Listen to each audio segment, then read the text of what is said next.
กลอนชาเนดองเบมาโอกาสลาอายอก็เบจอนเนมีกัมมาโอญาเลมีลอนาอดิฮะกัมคุลินะบ่อาหูฮาอุโมอุงกะดูฮาอุโมไงอูมาอุโมนะมาอุเลจอนกะดูฮาดิฮะออนายคนนี้เรามีคนเป็นนะตู้มังงาและตัวอดิฮะมอลมีลอนะจะมีโยเรามีของอ่ะดูหลังชาชมาไม่จงชั่วหาดูจงสิออนเนเอมาลัดชุลาดูคนนี้จื้ออีคนเนเอมามีเยอะเสียของเซ่มีเยอะมีของเรามีของเบคุยยันนี่แหละนั่นสลายอยู่มีกัมกับคนนี้แหละหลังชาชมาที่สลอลไว้หลังชามาลออันนั้นเยอะเนาะชมยังจะเชื่อมาเรามันเยอะนะคะเรามีของเป็นเนาะอาจารย์ครูเพชรดิจอนเนี่ยเรานะคะยอสายยอตีเปลือยชดชดชาติมองไปเนี่ยยอเนาะบิชอบาแล้วยองไปที่สาวตัวเนี่ยผู้ทำอะไรนะคะโมลามี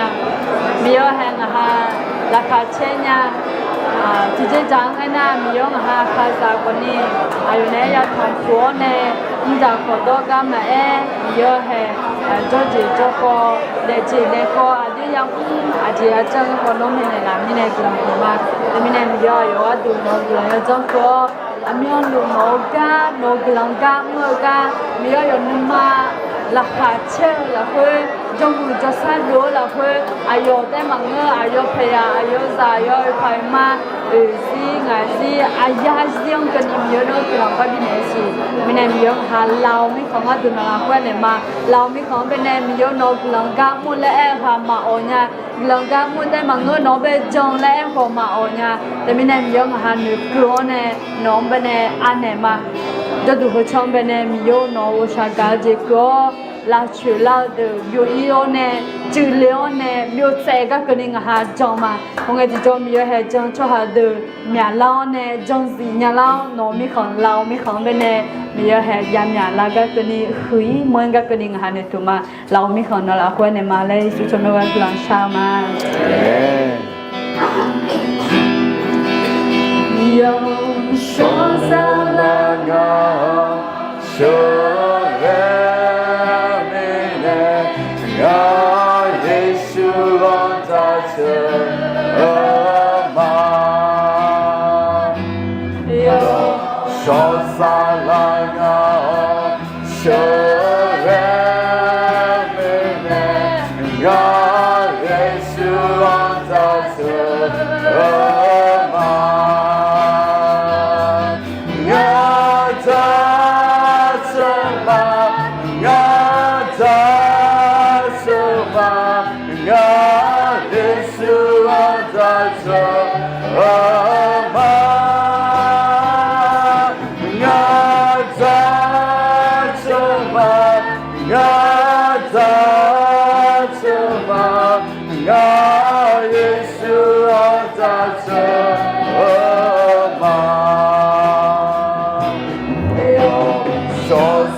我下个样有农为在吃吗？有我哈阿卡扎的，你那后天呀中年喏，是为了拉罗呢。no apya ya la khoi ha kha zang be ne wo sha ga ne la ga ha mo lo mya ade akhaza ga du klon sha ma o ga yam tu mo ne akhaza ha ga jo lu de lo na mi yang be ne jong nga mi yang be ne chon the lu nga le mo la mya na ko ni akhaza ko ni ade sinya lo nga mi khong si mi khang jo lu me eo ni nhua khai ra con hula lúa yom mi hòn gió con ni cho lúa mẹ eo con ni adu aga cho lo ho con ni akha sang be gam nu ma o lúa ma thế này akha za yoga na lu mi ye he nyu no nga u du thon lu mi ye he ga am be ne u tu bi thom mo mya mi ye he ga yoga na ga du mi ye bi pyo mo mya thế này adu akha za ga du glang sha chola ma lo ada mi no cho mi cha chola Naha kaza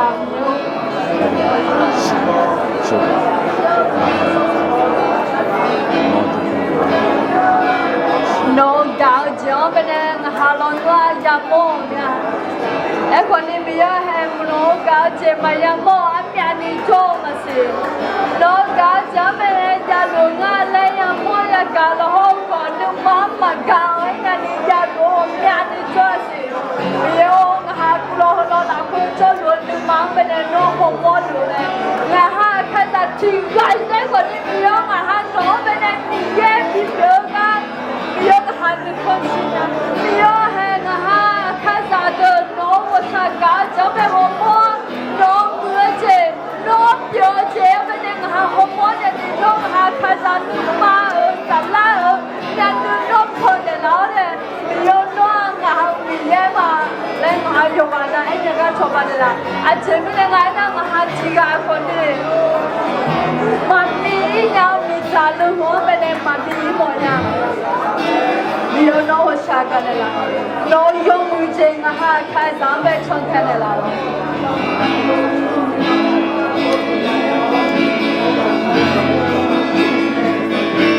nhà nông dân我是个有你的有那路，那路边那走路边，我说碰那出来呢，你别爱跟的，你也有路，那啥哦，在这方。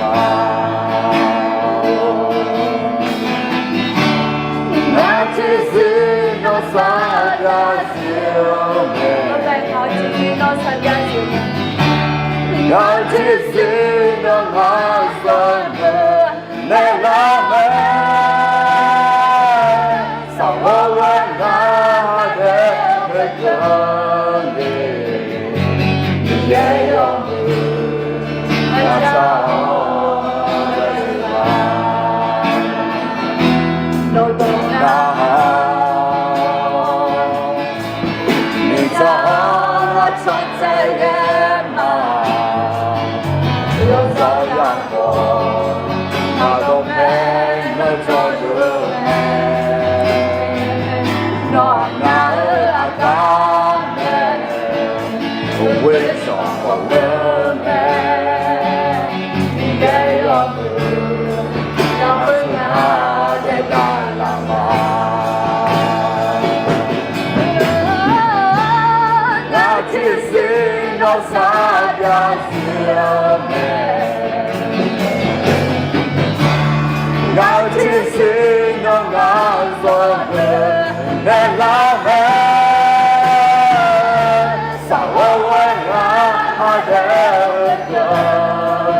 我唱的泪如梅，我用不尽的ငါချောတဲ့လေလို့ပဲငါစီပါနဲ့တော့လည်းဒီကြမှာတော့ပေါ်ဘူးအားလည်းမှာတော့ရောစင်ငါချောတဲ့လေငါချောတဲ့လေလို့ပဲတော့ရောစင်ငါချောတဲ့လေငါချောတဲ့လေလို့ပဲ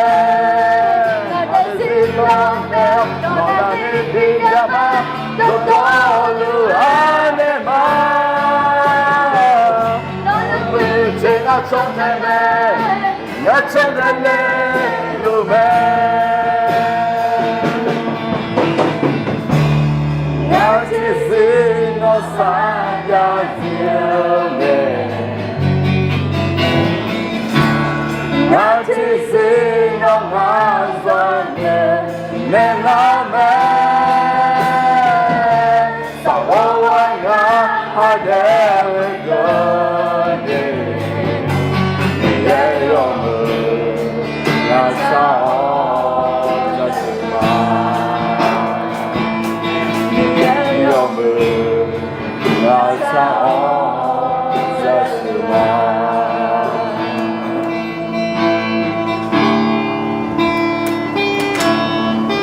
มีเยอะน้อยก็มีเจงหาใครสางเป็นในช่างไทยรู้ไหมแต่มีในมีเยอะงหาน้อยก็มีเจงฮอร์โมนยันนี่งหานึกมายันนึกนกคนเนี่ยละเพราะงั้นที่โจมีเยอะแห่งงหาน้อยก็มีเจงฮอร์โมนไงนวชาเกาเจงฮอร์โมนไงมีเยอะงหาก้อนล้วนนึกมาหนองเลยเนาะงหามาปุ๋ยเนี่ยจีคนดีปุ๋ยเนี่ยนี่ชาวบ้านเนี่ยละเนี่ยไหมแต่มีในมีเยอะแห่งงหาอาคาซาอากาโจโลโฮคนนี้น้อยยังมีเจอชนเทอร์กาฮอร์โมนยันนี่น้องชาวบ้านเนี่ยสิอายอเจอายอนึงอายอก็อายอมีเยอะแห่น้อยยังมีเจอฮอร์โมนยันนี่ชาวบ้านเนี่ยสิล้อแต่มีในมีเยอะแห่งงหานี่สายละคืองหายาโม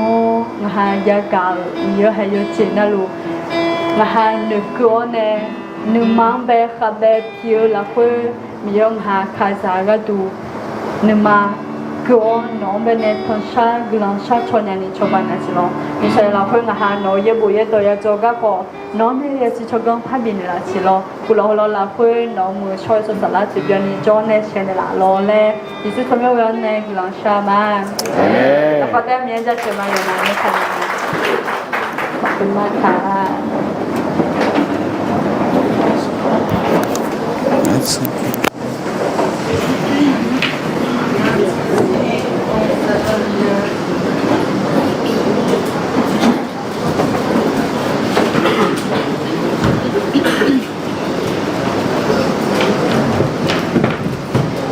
อันจัดขยะ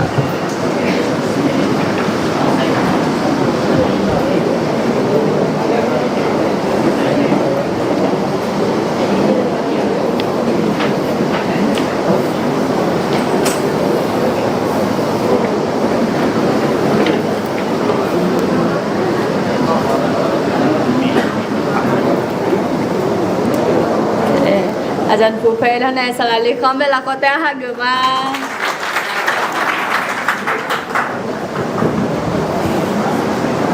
ขออนุญาตติดอันนี้ได้ครับ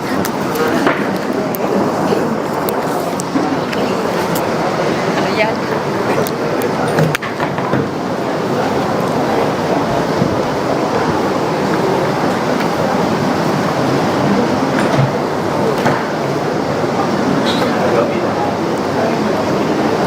อาลีปักมีไหน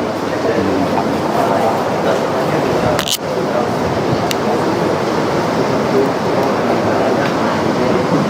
ตัวพ่อพอยไม่ขึ้น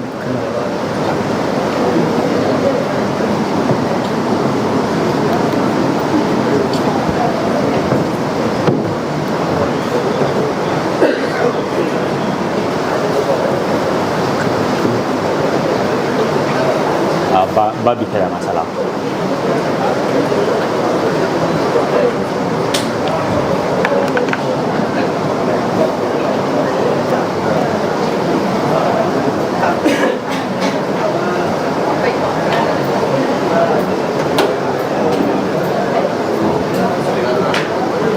Oke, เคครับแสดงว่าผมจะต้องขยับมันเข้าโอเคครับขอบคุณครับ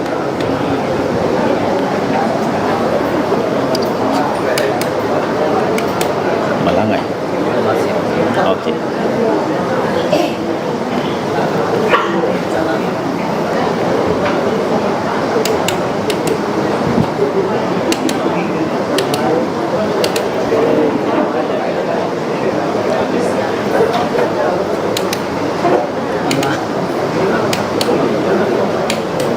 นี่เปิดตรงนี้ไปหามาให้นะคะโอเคอาจารย์เริ่มเลยครับ สวัสดีครับอีกครั้งหนึ่งนะครับผม อายุน่าจะชูมาดีแล้วหรอ พอดีผมจะอ่าสอนนะครับไม่ใช่เทศน์แต่ว่าจะมีหลักการเข้ามาด้วยครับผม ở dịch lần đầu mẹ lên mọi người gia đình châu dễ mẹ dịch kiểu máu rồi หัวข้อคำว่าพัฒนาภาวะผู้นำครับ ở dịch có thu sự kiện đó là ở dịch sự kiện là rồi พี่น้องเข้าใจคำว่าภาวะไหมครับ ở dịch thứ hai ai già sự kiện lẽ ai già có thu ở dưới vô số nhà คำว่าภาวะนี่มาจากคำภาวะวิสัย ai sự kiện ai giảm lẽ có hơn na thứ hai nếu nếu này tạo dịch kiểu máu rồi คือการมองเห็น ở dịch hồn môn nhau ความเข้าใจอย่างถ่องแท้ mà đi vô số nhau gì เพราะว่าคำว่าภาวะวิสัยคือการที่จะดูเห็นอย่างชัดเจน thì họ khỏe thứ lấy từ tàu lấy từ vô nhưng hồn môn nhau đã eo này ฉะนั้นผู้นำเนี่ยต้องการพัฒนาตัวเองครับ แต่ไม่แน่สื่อเกลและนายอยู่ให้อยู่ย้อนนาลูยาลาซาแมวหรอก ถ้าผู้นำมีภาวะวิสัย หรือว่าภาวะแคบ แต่ก็ตัวจีสื่อเกลคุยเขาแข่คุยแล้วมาเจโรนี่มาฮอยันนี่ที่จิตเต้ฮอร์โมนอย่างน่ะ การมองการนำก็แคบลง ก็ทุกเขาแม้สื่อเกลแม้ที่จืดและเยอะสุดๆแล้วเราเขาเรียนนี่มันก็หรอกรู้แต่ว่านั่นมันสื่อเกลอย่าง โอเคมี สองสไตล์ฮะ ก็ถือว่าจีสื่อเกลนี่ก็หรอก พี่น้องรู้จักสองคนดีๆไหมฮะ ก็ยังไงเป็นสัญญามาที่มา อีกคนหนึ่งเขาบอกว่าเป็นนายกรัฐมนตรีพูดเร็วที่สุดในโลก จีที่การน่ะนายกเกิดขึ้นตรงนี้ข้อดื้อๆกันแล้วคื คือ อท่านประยุทธ์นี่ครับอะไรทำไม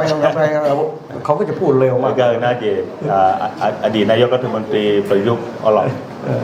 ก็อีกคนหนึ่งก็นายกของอเมริกานะคนนี้ก็พูดแบบโดนัลด์ทรัมป์ อเมริกาสื่อเกลประธานที่บดีของเราโดนัลด์ทรัมป์มันก็ บอกทั้งสองคนนี่คาแรคเตอร์ที่มีภาวะ น่าเฮนี่ก็เฮนี่ก็รู้แล้วก็ก็ที่จะน่าเป็นโมลัว ผู้นำนะภาวะผู้น สื่อเกลและเอลเธอ ำในภาษาอังกฤษใช้คำว่า leadership ครับผู้น พาลาวตัวนั้น leadership และรวยมา ำเขาบอกว่าอย่างนี้เขาบอกว่าผู้นำที่แท้จริง คือผู้นำที่มีผู้ศรัทธาอยากจะเดินตาม สื่อเกลกับแล้วก็คือน่าสื่อเกลกับแล้วก็น่าจะช่างเทโมจะช่างเทเดืออยู่หาราคาที่เช็ดช่างเทโมเดือนสื่อเกลกับแล้วกูมา ถ้าผู้นำไม่มีใครเดินตาม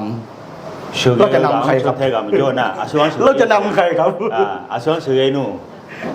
ต้องมีผู้ที่เดินตามครับ 而且ช่างเทกับยาโจแมวหรอ แจ็คหมาเขาพูดอย่างนี้นะฮะแจ็คหมาบอกว่าในปัจจุบันต้องการผู้นำที่มีภาวะ แล้วก็ทูแจ็คมาแล้วคู่ก็อยู่ในเงี้ยเถาหน้านิ้วสื่อเกลก็หน้าสื่อเกลยาวช่อหาหลงอะไรตัว ไม่ใช่เพื่อพิสูจน์ว่าเป็นคนดี 而且有ง่าย有มุชว่ามาแล้วชิมโฮมังเออ คือผู้นำที่มีภาวะเนี่ยไม่ใช่เพื่อมาพิสูจน์ว่าเขาเป็นคนดีเท่านั้น สื่อเกลกับแล้วเธอง่าย有มุชว่ามาเดี๋ยวแล้วชมพิชีก็ดูเต็มมังเออ เพราะว่าคนดีเนี่ยไม่ได้บอกว่ามีภาวะ 而且有มุชว่าแล้วเธออายุหาสื่อเกลกับแล้วหางเงยแล้วที่มังเอาหรอก เพราะอยู่นี้มันมีสองคำไงภาวะกับนำ แล้วก็ทูไทยตัวนั้นยิ่งต่อจากภาวะนำเขาจี学个嘎了，我那么伢看到那了， เหมือนกับในคนในครอบครัวนะสามีถูกเป็นผู้นำนะ 而且有几了会阿达个不学个嘎变了， เมื่อภรรยาถามบอกว่า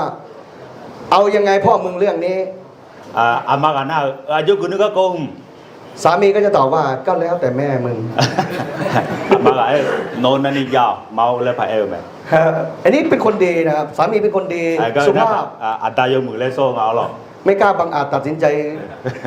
有阿爹在地门里接不， แต่ว่าแจ็คหมาบอกไม่ใช่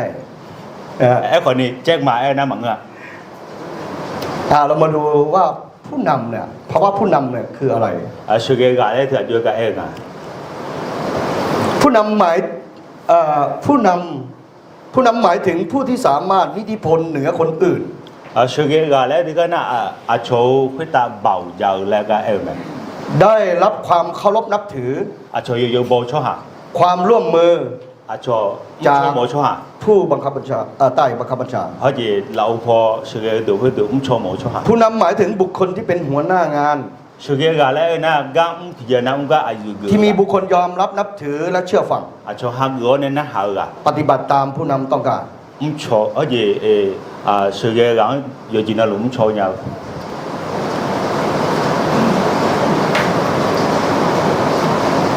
โอเคกระโดดข้ามแล้วอ้าวเดี๋ยวแป๊บ ที่ให้เสียดอก โอเค มันกระโดดข้ามไปไหน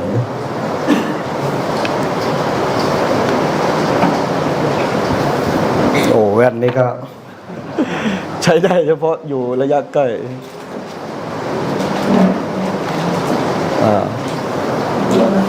โอเคได้ละ มาเลยนะครับ ดูไหมได้ละครับ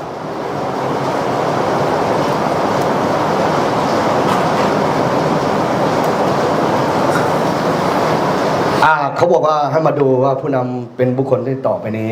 นะ 好似是個個咧會有哪啲？ มีลักษณะอย่างไร อายุ個是個個咧。 เป็นศูนย์รวมของพฤติกรรมกลุ่ม 好似有個那路有種談下呢個度。 เป็นผู้ที่สามารถนำกลุ่มไปสู่จุดเป้าหมายมุ่งหมายที่ต้องการได้ 有喊阿片的他個是個裡面個。 เป็นผู้ที่ได้รับเลือกจากสมาชิกของกลุ่มในสังคมมิติ แล้วก็ทูชอบที่ก็เริ่มประมาณเลี้ยวในเชโดเฮโดกะ พี่น้องเข้าใจคำว่าสังคมมิติไหมฮะ เพราะสังคมมิติดิมาคาโดเยอะแยะเลย คือเราเป็นคริสเตียนเนี่ยเราเป็นคริสเตียนเนี่ยคือเราอยู่อีกมิติหนึ่งสังคม อ๋อเขาจะอาชอโยจีโยเนี่ยมาตาวเราอยู่มาจากเดียคาริยาเมื่อคาริยาที่มู อั ล น เลย นี้เขาเรียกว่าสังคมมิติครับ แล้วก็ทัวร์จีสังคมมิติแล้วคุ้มอ่ะ เป็นผู้ที่มีอิทธิพลเหนือผู้อื่นในกลุ่มและสามารถทำให้กลุ่มเกิดการเปลี่ยนแปลง จะลองดูคุยตาเบาเยาวเนี่ยจะลองดูคุยรับผ่านอย่างนี้หรอ เป็นผู้ที่มีคุณลักษณะหรือมีพฤติกรรมของความเป็นผู้นำ เขาจะสื่อเกี่ยว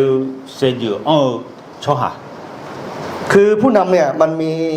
คาแรคเตอร์หรือว่าลักษณะอยู่ สื่อเกี่ยวก็คือหน้าอยู่เขาจะสื่อเกี่ยวเสียอยู่หรอ เขาจะทนไม่ได้กับเมื่อเขาอยู่ในสถานการณ์แล้วไม่มีการนำเลย เขาจีก็ที่จะนะมอลเลยไงอายอที่จะนะมาเจ้านี่มาเจ้าแทนยาวชอบ ดังนั้นมันจะต้องบีบบังคับให้เขาต้องทำอะไรสักอย่างหนึ่ง คนมีเนี่ยสื่อเกี่ยวกับหน้าที่จะนะอายอไม่ดูหล่าไหม ไม่ใช่ผู้นำฝนจะตกแดดจะออกไม่เกี่ยวกับกู เขาจีสื่อเกี่ยวนะอุเยอุชาคนนี้งานที่จะมาตาเลยรู้เอดูมั้งเออ ฉะนั้นนี่เป็นคุณลักษณะของความเป็นผู้นำ แล้วก็นั่นสื่อเกี่ยวตัวเสียอยู่ก็อยากเอาไหมเอาหรอ เขาบอกว่าเป็นผู้นำหมายถึงบุคคลต่อไปนี้ สื่อเกี่ยวกับอะไรนะให้รู้ก็เอไหม บุคคลที่จะชี้แนวทางและเป็นผู้ที่มีอิทธิพลหรืออำนาจเหนือผู้อื่น สื่อเกี่ยวกับหน้าอาชอบไปก็มาถึงเมนยาวกับหน้าเขาจีอาชอบชอบหาเด็กที่เขาตาเบายาวหรอ เป็นบุคคลที่มีคุณสมบัติเหมาะสมที่จะเป็นผู้นำ sự ghê sẽ dự cho hạ được พี่น้องถ้าเราเลือกใครสักคนหนึ่งจะเป็นผู้นำเรา thứ hai thì na sự ghê gà lấy chơi na เราคาดหวังอะไรจากเขา thứ hai cái gì lên để chúng này chơi lên เราคาดหวังการนำจากเขาใช่ไหมครับ ayo thứ hai bị sự ghê này có tụi này tụi ngã thứ hai แต่ถ้าเราเลือกเขาแล้ว thứ hai giống chơi na มานั่งตรงนั้นแล้ว có tụi nữa là sao na เดือนหนึ่งก็แล้ว bà thì xịt biến lao cọ 2 เดือนก็แล้ว nhị xịt biến lao cọ ปีไปก็แล้ว thì khổ biến lao cọ เขายังไม่นำเลย thì chỉ mà chơi na ฉะนั้นคุณสมบัติเหมาะไหมครับ cái hơi sự ghê cho người nhà mà ครับไม่เหมาะ người nhà họ lo mà ครับ บุคคลที่ได้รับมอบหมายให้ปฏิบัติหน้าที่อย่างเป็นทางการ có gì thì chỉ na khai đau nè bị mua gà ครับ แล้วเป็นบุคคลที่ได้คะแนนเสียงสังคมมิติ ก็หมายถึงว่าผู้นำที่ได้มีการเลือกตั้งอะไรทำนอง có gì bà máy ở leo nè chế độ gà họ lo sự gà này có lo gà dập dữ này ทีนี้มาดูภาวะผู้นำหมายถึงความสามารถในการปฏิบัติงานของผู้นำเพื่อทำให้กลุ่มประสบความสำเร็จ bà ở gì sự ghê lẽ gà hơn na Yohane apia data gà lệ cơ nhà này bà mà đồ tàu thì có lúc sửa nè apia data gà lệ cơ nhà này นี่คือภาวะครับ คือsự นี่คื ghê อภา lẽ วะ của mình เป็นศิลปะในการทำงานของบุคคลที่มีอิทธิพลในการจูงใจคนอื่นให้ร่วมงานปฏิบัติงานให้สำเร็จ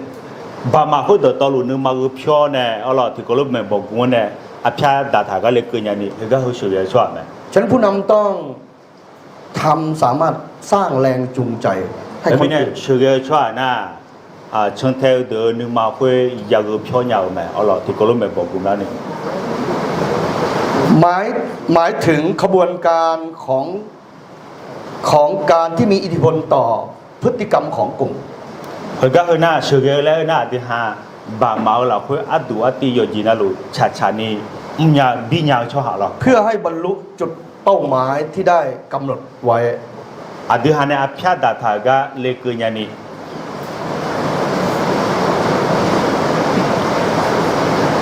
สรุปสั้นๆก็บอกว่า ผู้นำหมายถึงบุคคลที่จะดำรงตำแหน่ง sự ghê lẽ gà thì nhung là ya ở na sự ghê na aya giáo nè mua cho họ là em mua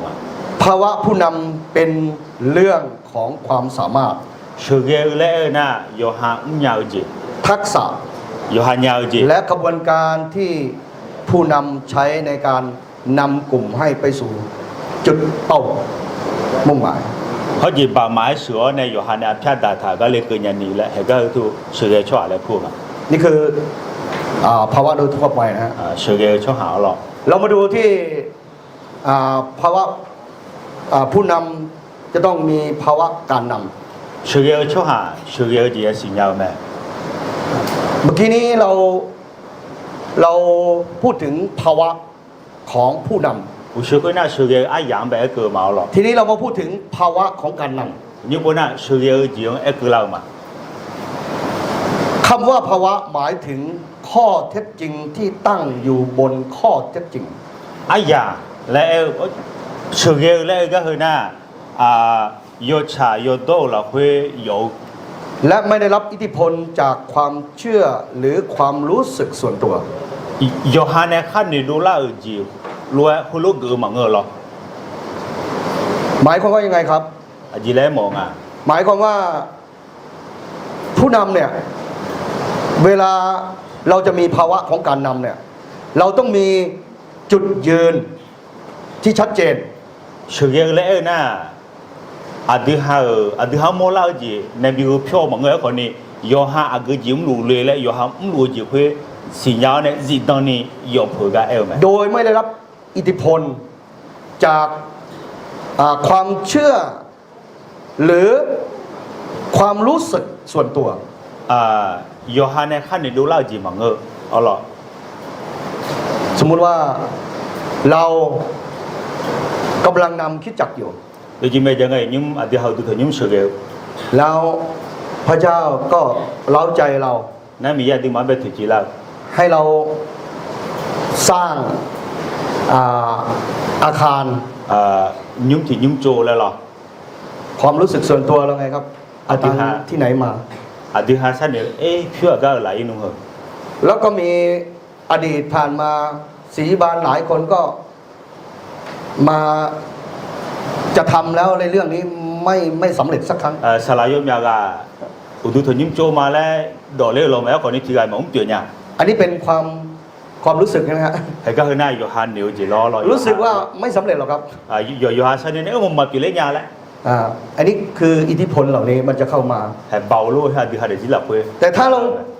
รามีจุดยืนว่าพระเจ้าให้เราทำสิ่งนั้น ไอ้คนนี้อธิหามีแย่งาเขาบิวเนี่ยหลังแม่แล้วสิญญาณนะ เราจะ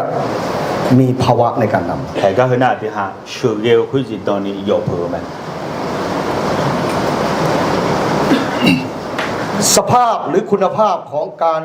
เป็นกลางและยุติธรรม เพราะเจอธิหาก็เช็คขังจนในยศชาตัวเราคุยอยู่หรอ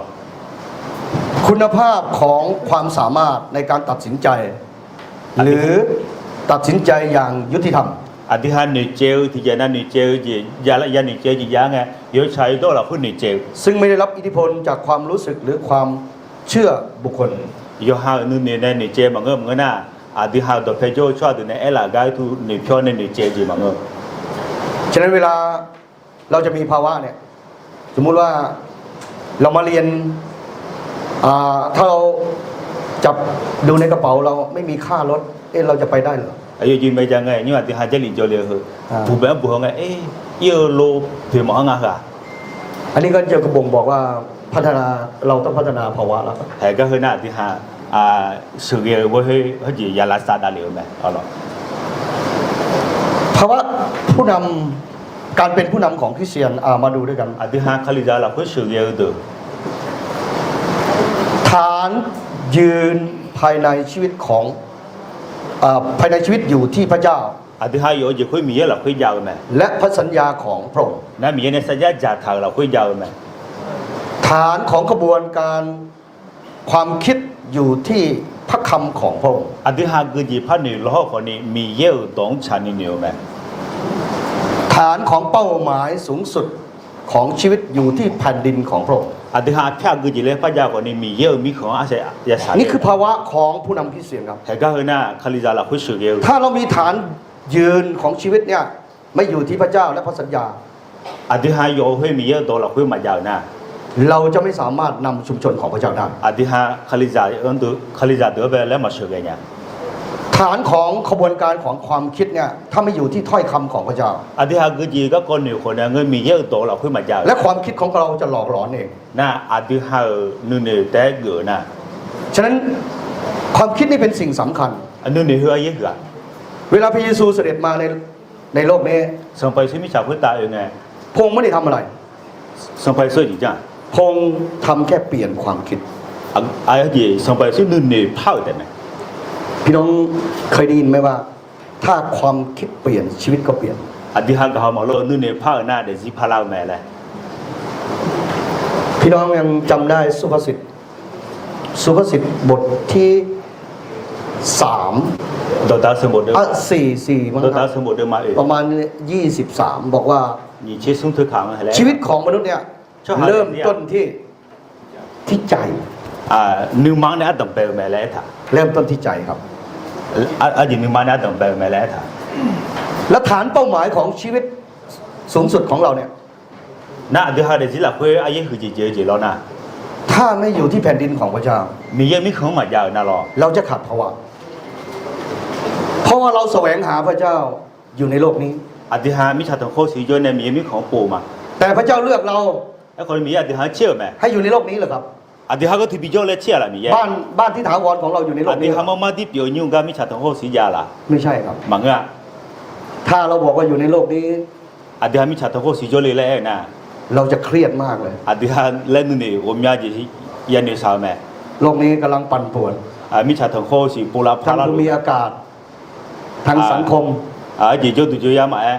อ่า แล้วสิ่งเหล่านี้แหละมันจะทำให้เราเครียดมากเลย ก็โกก็คือแม่น่ะตึงมาเอาดูโกลาพาเรือก็หรอ แต่เพราะว่าฐานของชีวิตของเราเนี่ยไม่ได้อยู่ในโลกนี้ครับ อาทิตย์ห้ายดูมึงนะอาทิตย์ห้ายดูความมิจฉาของข้อเสียงยาวเพื่อเอ็กเกอร์มึงเออ เราจึงยิ้มได้อยู่ตลอด แต่ไม่ได้อาทิตย์ห้าอึ้งยาวมา ปูตินจะกดนิวเคลียร์หรือไม่กด ปูตินบางตัวจีนิวเคลียร์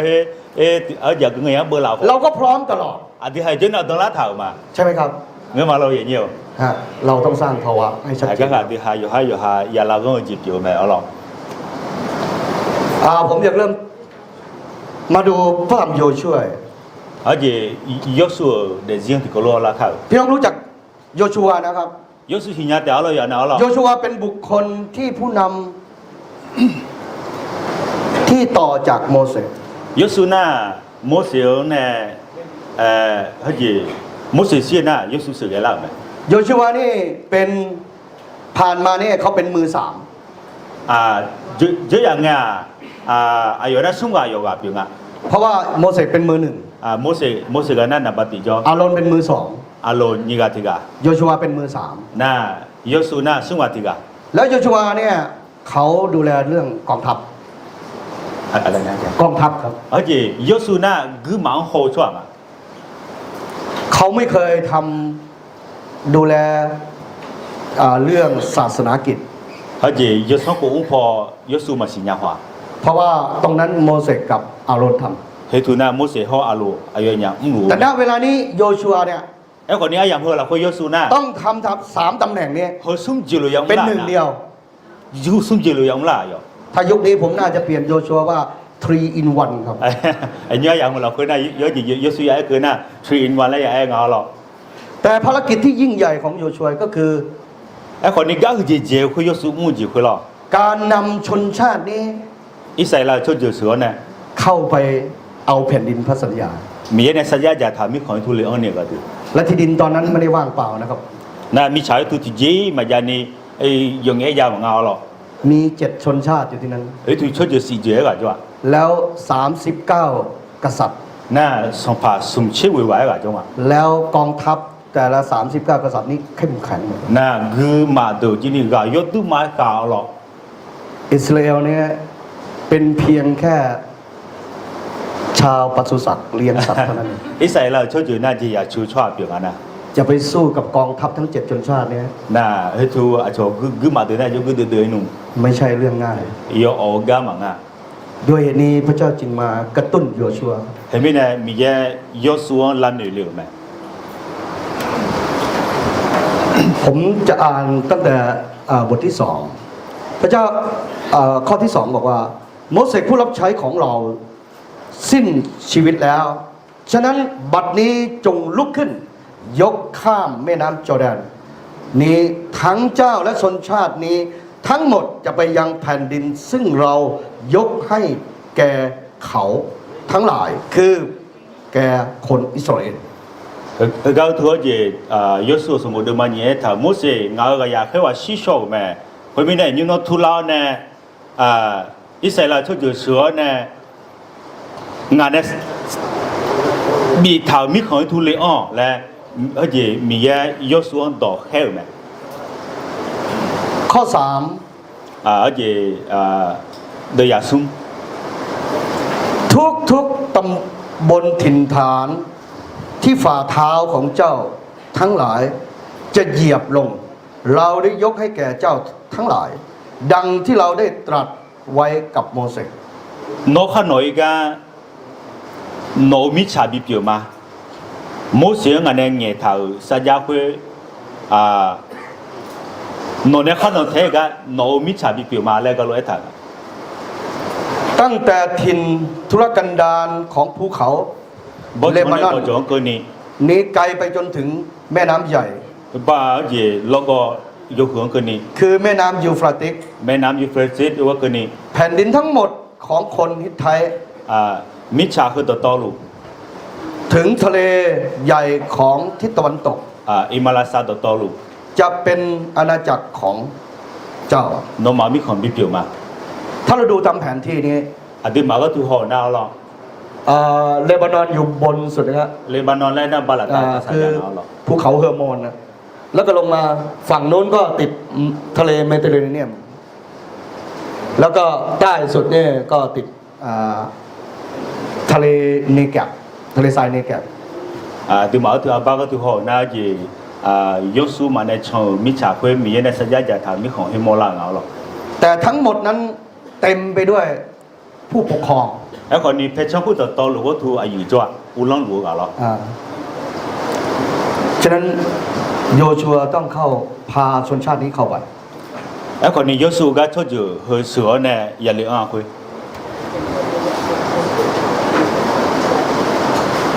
ข้อที่ 5 บอกว่าไม่มีผู้ใดจะยืนหยัดต่อหน้าเจ้าได้ ตลอดชีวิตของเจ้า เราอยู่กับโมเสสมาแล้วฉันใด เราจะอยู่กับเจ้าฉะนั้นเราไม่ละเลยหรือละทิ้งเจ้าเสีย นี่ยูชัวบทที่ ครับ 1จัง บทที่ 1 ครับ บทที่ 1 ข้อ 5 แล้วครับ ก็จริงอ่ะข่าวจะรีพอในเกลือหรอกโดยอย่างงั้นแล้วทางอะไรอยู่有社会有社会有有人老会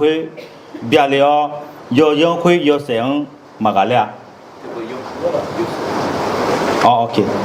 有趣啊 โยชัวครับ จะคู่ครับอาจารย์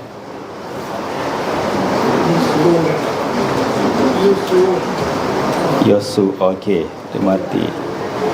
ငါ OK 好了我也来谈啊 Yosu no yo de kha de khu ke ni cho ha thi gai nong ma ga lia mo se ne nga jo lo no ne nga jo ma a myon lo no ne nga jo nong nga ma bie je le thao ne อันนี้เป็นกุญแจที่สำคัญนะครับ he ga na je mo adima kha so khon a lo เพราะว่าตลอด 40 ปี he ga he ayo ha e che ko he aya ที่ ko lo kwe โมเสสนี่เป็นคนนำชนชาตินี้ Israel cho ju ba mo se ne su ge ko lo โยชัวรับรู้หมดทุกอย่าง Yosu do to lo he sin ya ji me ว่าพระเจ้าทำอะไรนำอย่างไร มีแย่ยี่เจju ja Yosu ge ala lo สิทธิอำนาจของพระเจ้าอยู่ในการนำของโมเสสทุกอย่าง มีแย่ba do to lo mo se ne ja me la และวันนี้พระเจ้าบอกว่า เราทำกับโมเสสอย่างไร na ino มีแย่nga mo se ne ju ja na เราจะทำกับเจ้าอย่างนั้น no ne ko lo ja ma le el me ในเช้าวันนี้ nyum swa ya mo la ko ในฐานะที่เราเป็นผู้นำ ati ha su ge chwa pyo mi na ปลุกภาวะของเราขึ้นมา ati ha su ge se ju ko bi ne la kha สร้างภาวะเราขึ้นมา ati ha su ge se ju พั ko ฒนาภาวะเราขึ้นมา la je la ko la ni la je kha พระเจ้าก็กล่าวเช่นเดียวกันกับพระองค์กล่าวกับโยชัววันนั้น มี และ แย่ จะกล่าววันนี้กับเราด้วย Yosu ju nge na ina ati ha ne ko ni lo nge lo me a lo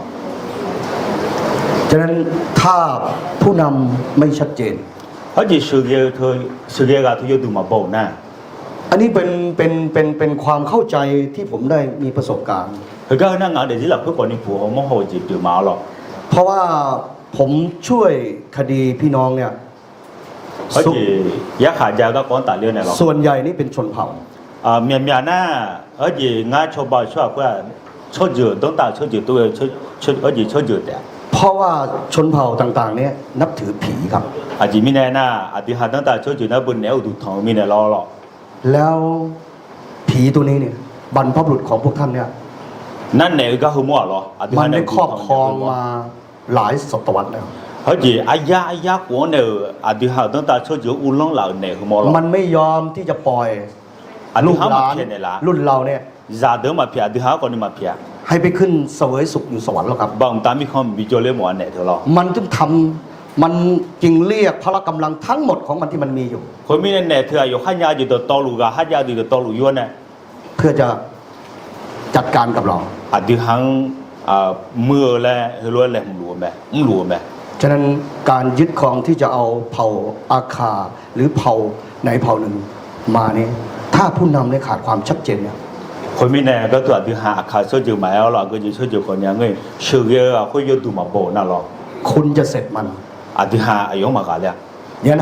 เราต้องชัดเจน แต่มีนาที่หามัดโยนียายาวแม่ ว่าพระเจ้าได้สัญญาอย่างไร มียาเดือนนี้สัญญาจุดจะถาแล้ว แล้วพระองค์จะอยู่กับเราอย่างนั้น น่ามียาเดือนนี้คุณรู้จนเนี่ยแล้วแม่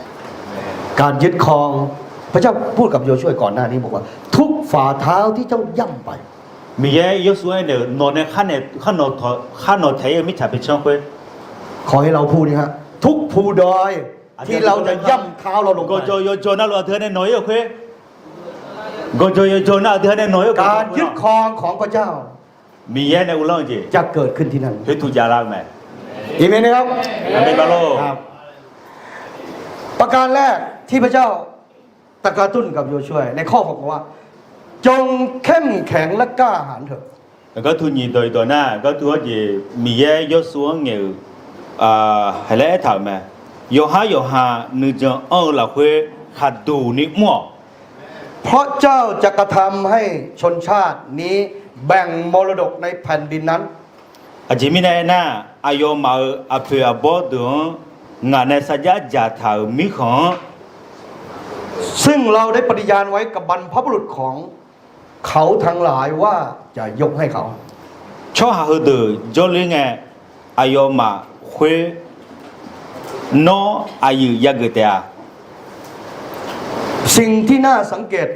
สองคำนี้ครับ แล้วก็ตัวที่มาฮอบเขาจีที่กโลฮอลาพาย พระเจ้าใช้คำว่า จงเข้มแข็ง เขาจีมีกาขัดดูนิอ้อ และกล้าหาญ จีตอนนี้ก็ ฉะนั้นภาวะของผู้นำนะ เห็นไหมเนี่ยอย่างที่ฮะ จะขาดสองอย่างนี้ไม่ได้เลย แล้วก็เฮ้ยนี่จีเฮ้ยมา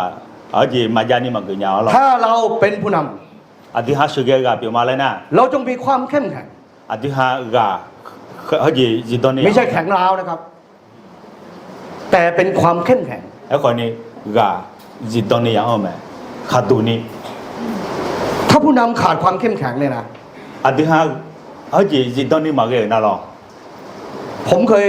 พูดกับผู้นำหลายคนที่อยู่ลาว เขาจีงั้นป่ะเราเหมือนโจอายุยมอย่างเราลูกเงี้ยช สมมุติว่าเราอยู่ประชุมนี้ แล้วมีตำรวจมา อาทิฮะก็ทุจริตไหมยังจีไม่ยังไง ในฐานะคุณเป็นผู้น นั่นน้องสุเกะกับเปียน่ะหรอ คุณจะไปไหน นอกจากเย่ เขาบอกว่าประตูอยู่ไหน อายุให้แล้วว่ากันยาแล้วปุ๊บไป แล้วทั้งหมดนี้จะไว้วางใจให้คุณเป็นผู้นำเหรอครับ นะก็ทุจริตตัวลูกหรออาจีน้องนึกมาถาวเนี่ย คนไม่กล้าที่จะเผชิญหน้ากับสิ่งที่ท้าทายอยู่ข้างหน้า แถวก็ถืออาทิมาเป็นมือเล่าคือตัวเนี่ยอาทิมาชีตาเพิ่มไม่ได้หรอ อย่างนั้นความเข้มแข็ง แถวเหรอขาด ไปกับความกล้าหาญครับ แถวก็เหรอนึกมาเพิ่มขาดอาจีจีตอนนี้ขาดตัวเนี่ยเพิ่มมา บางคนมีความเข้มแข็ง แต่ไม่มีความกล้าหาญ ที่ก็ที่น่าจีตอนนี้ก็เนี่ยคนนี้ขาดตัวเนี่ยนึกมาสิมาอ่ะ ความกล้าหาญมันจะเป็นองค์ประกอบของการตัดสินใจ แถวก็นึกมาขาดตัวเนี่ยก็เหรอน่าอาทิ ว่าคุณจะเอาอย่างไร ใน ในเรื่ เรื่ อ อง ง นี้ นี้ก็ยกอ้อนหนึ่งเจียนเจียก็ที่เจียนนัดเบียงเอาหรอก บางทีสมาชิกถามบอกว่าอาจารย์ เราจะเอาอย่างไร เดี๋ยวดูก่อน ที่พอที่น่าจะเล่าที่เขาหน้าเราสลาวเยอะกว่านุ่งยุ่งหาสิที่แกตัว ขอพระวิญญาณนำเราแล้ว แต่พระวิญญาณ ยศสลาที่เขาไปซื้อไงเนี่ยยศสลาที่ซื้อไงแล้วอยู่ในยารู้แล้ว ฉะนั้นมันต้องอยู่ในความกล้าหาญเนี่ยนะ แต่ไม่น่าที่เขายอมยาปวดที่เขาขาด กล้าที่จะเผชิญ ยายยอมไหมเอาหรอแล้วก็ก้อนชีตาเพื่อนนี่ เวลาผมเผชิญหน้ากับเจ้าหน้าที่รัฐเนี่ย เอาจริงอ่ะเอาจริง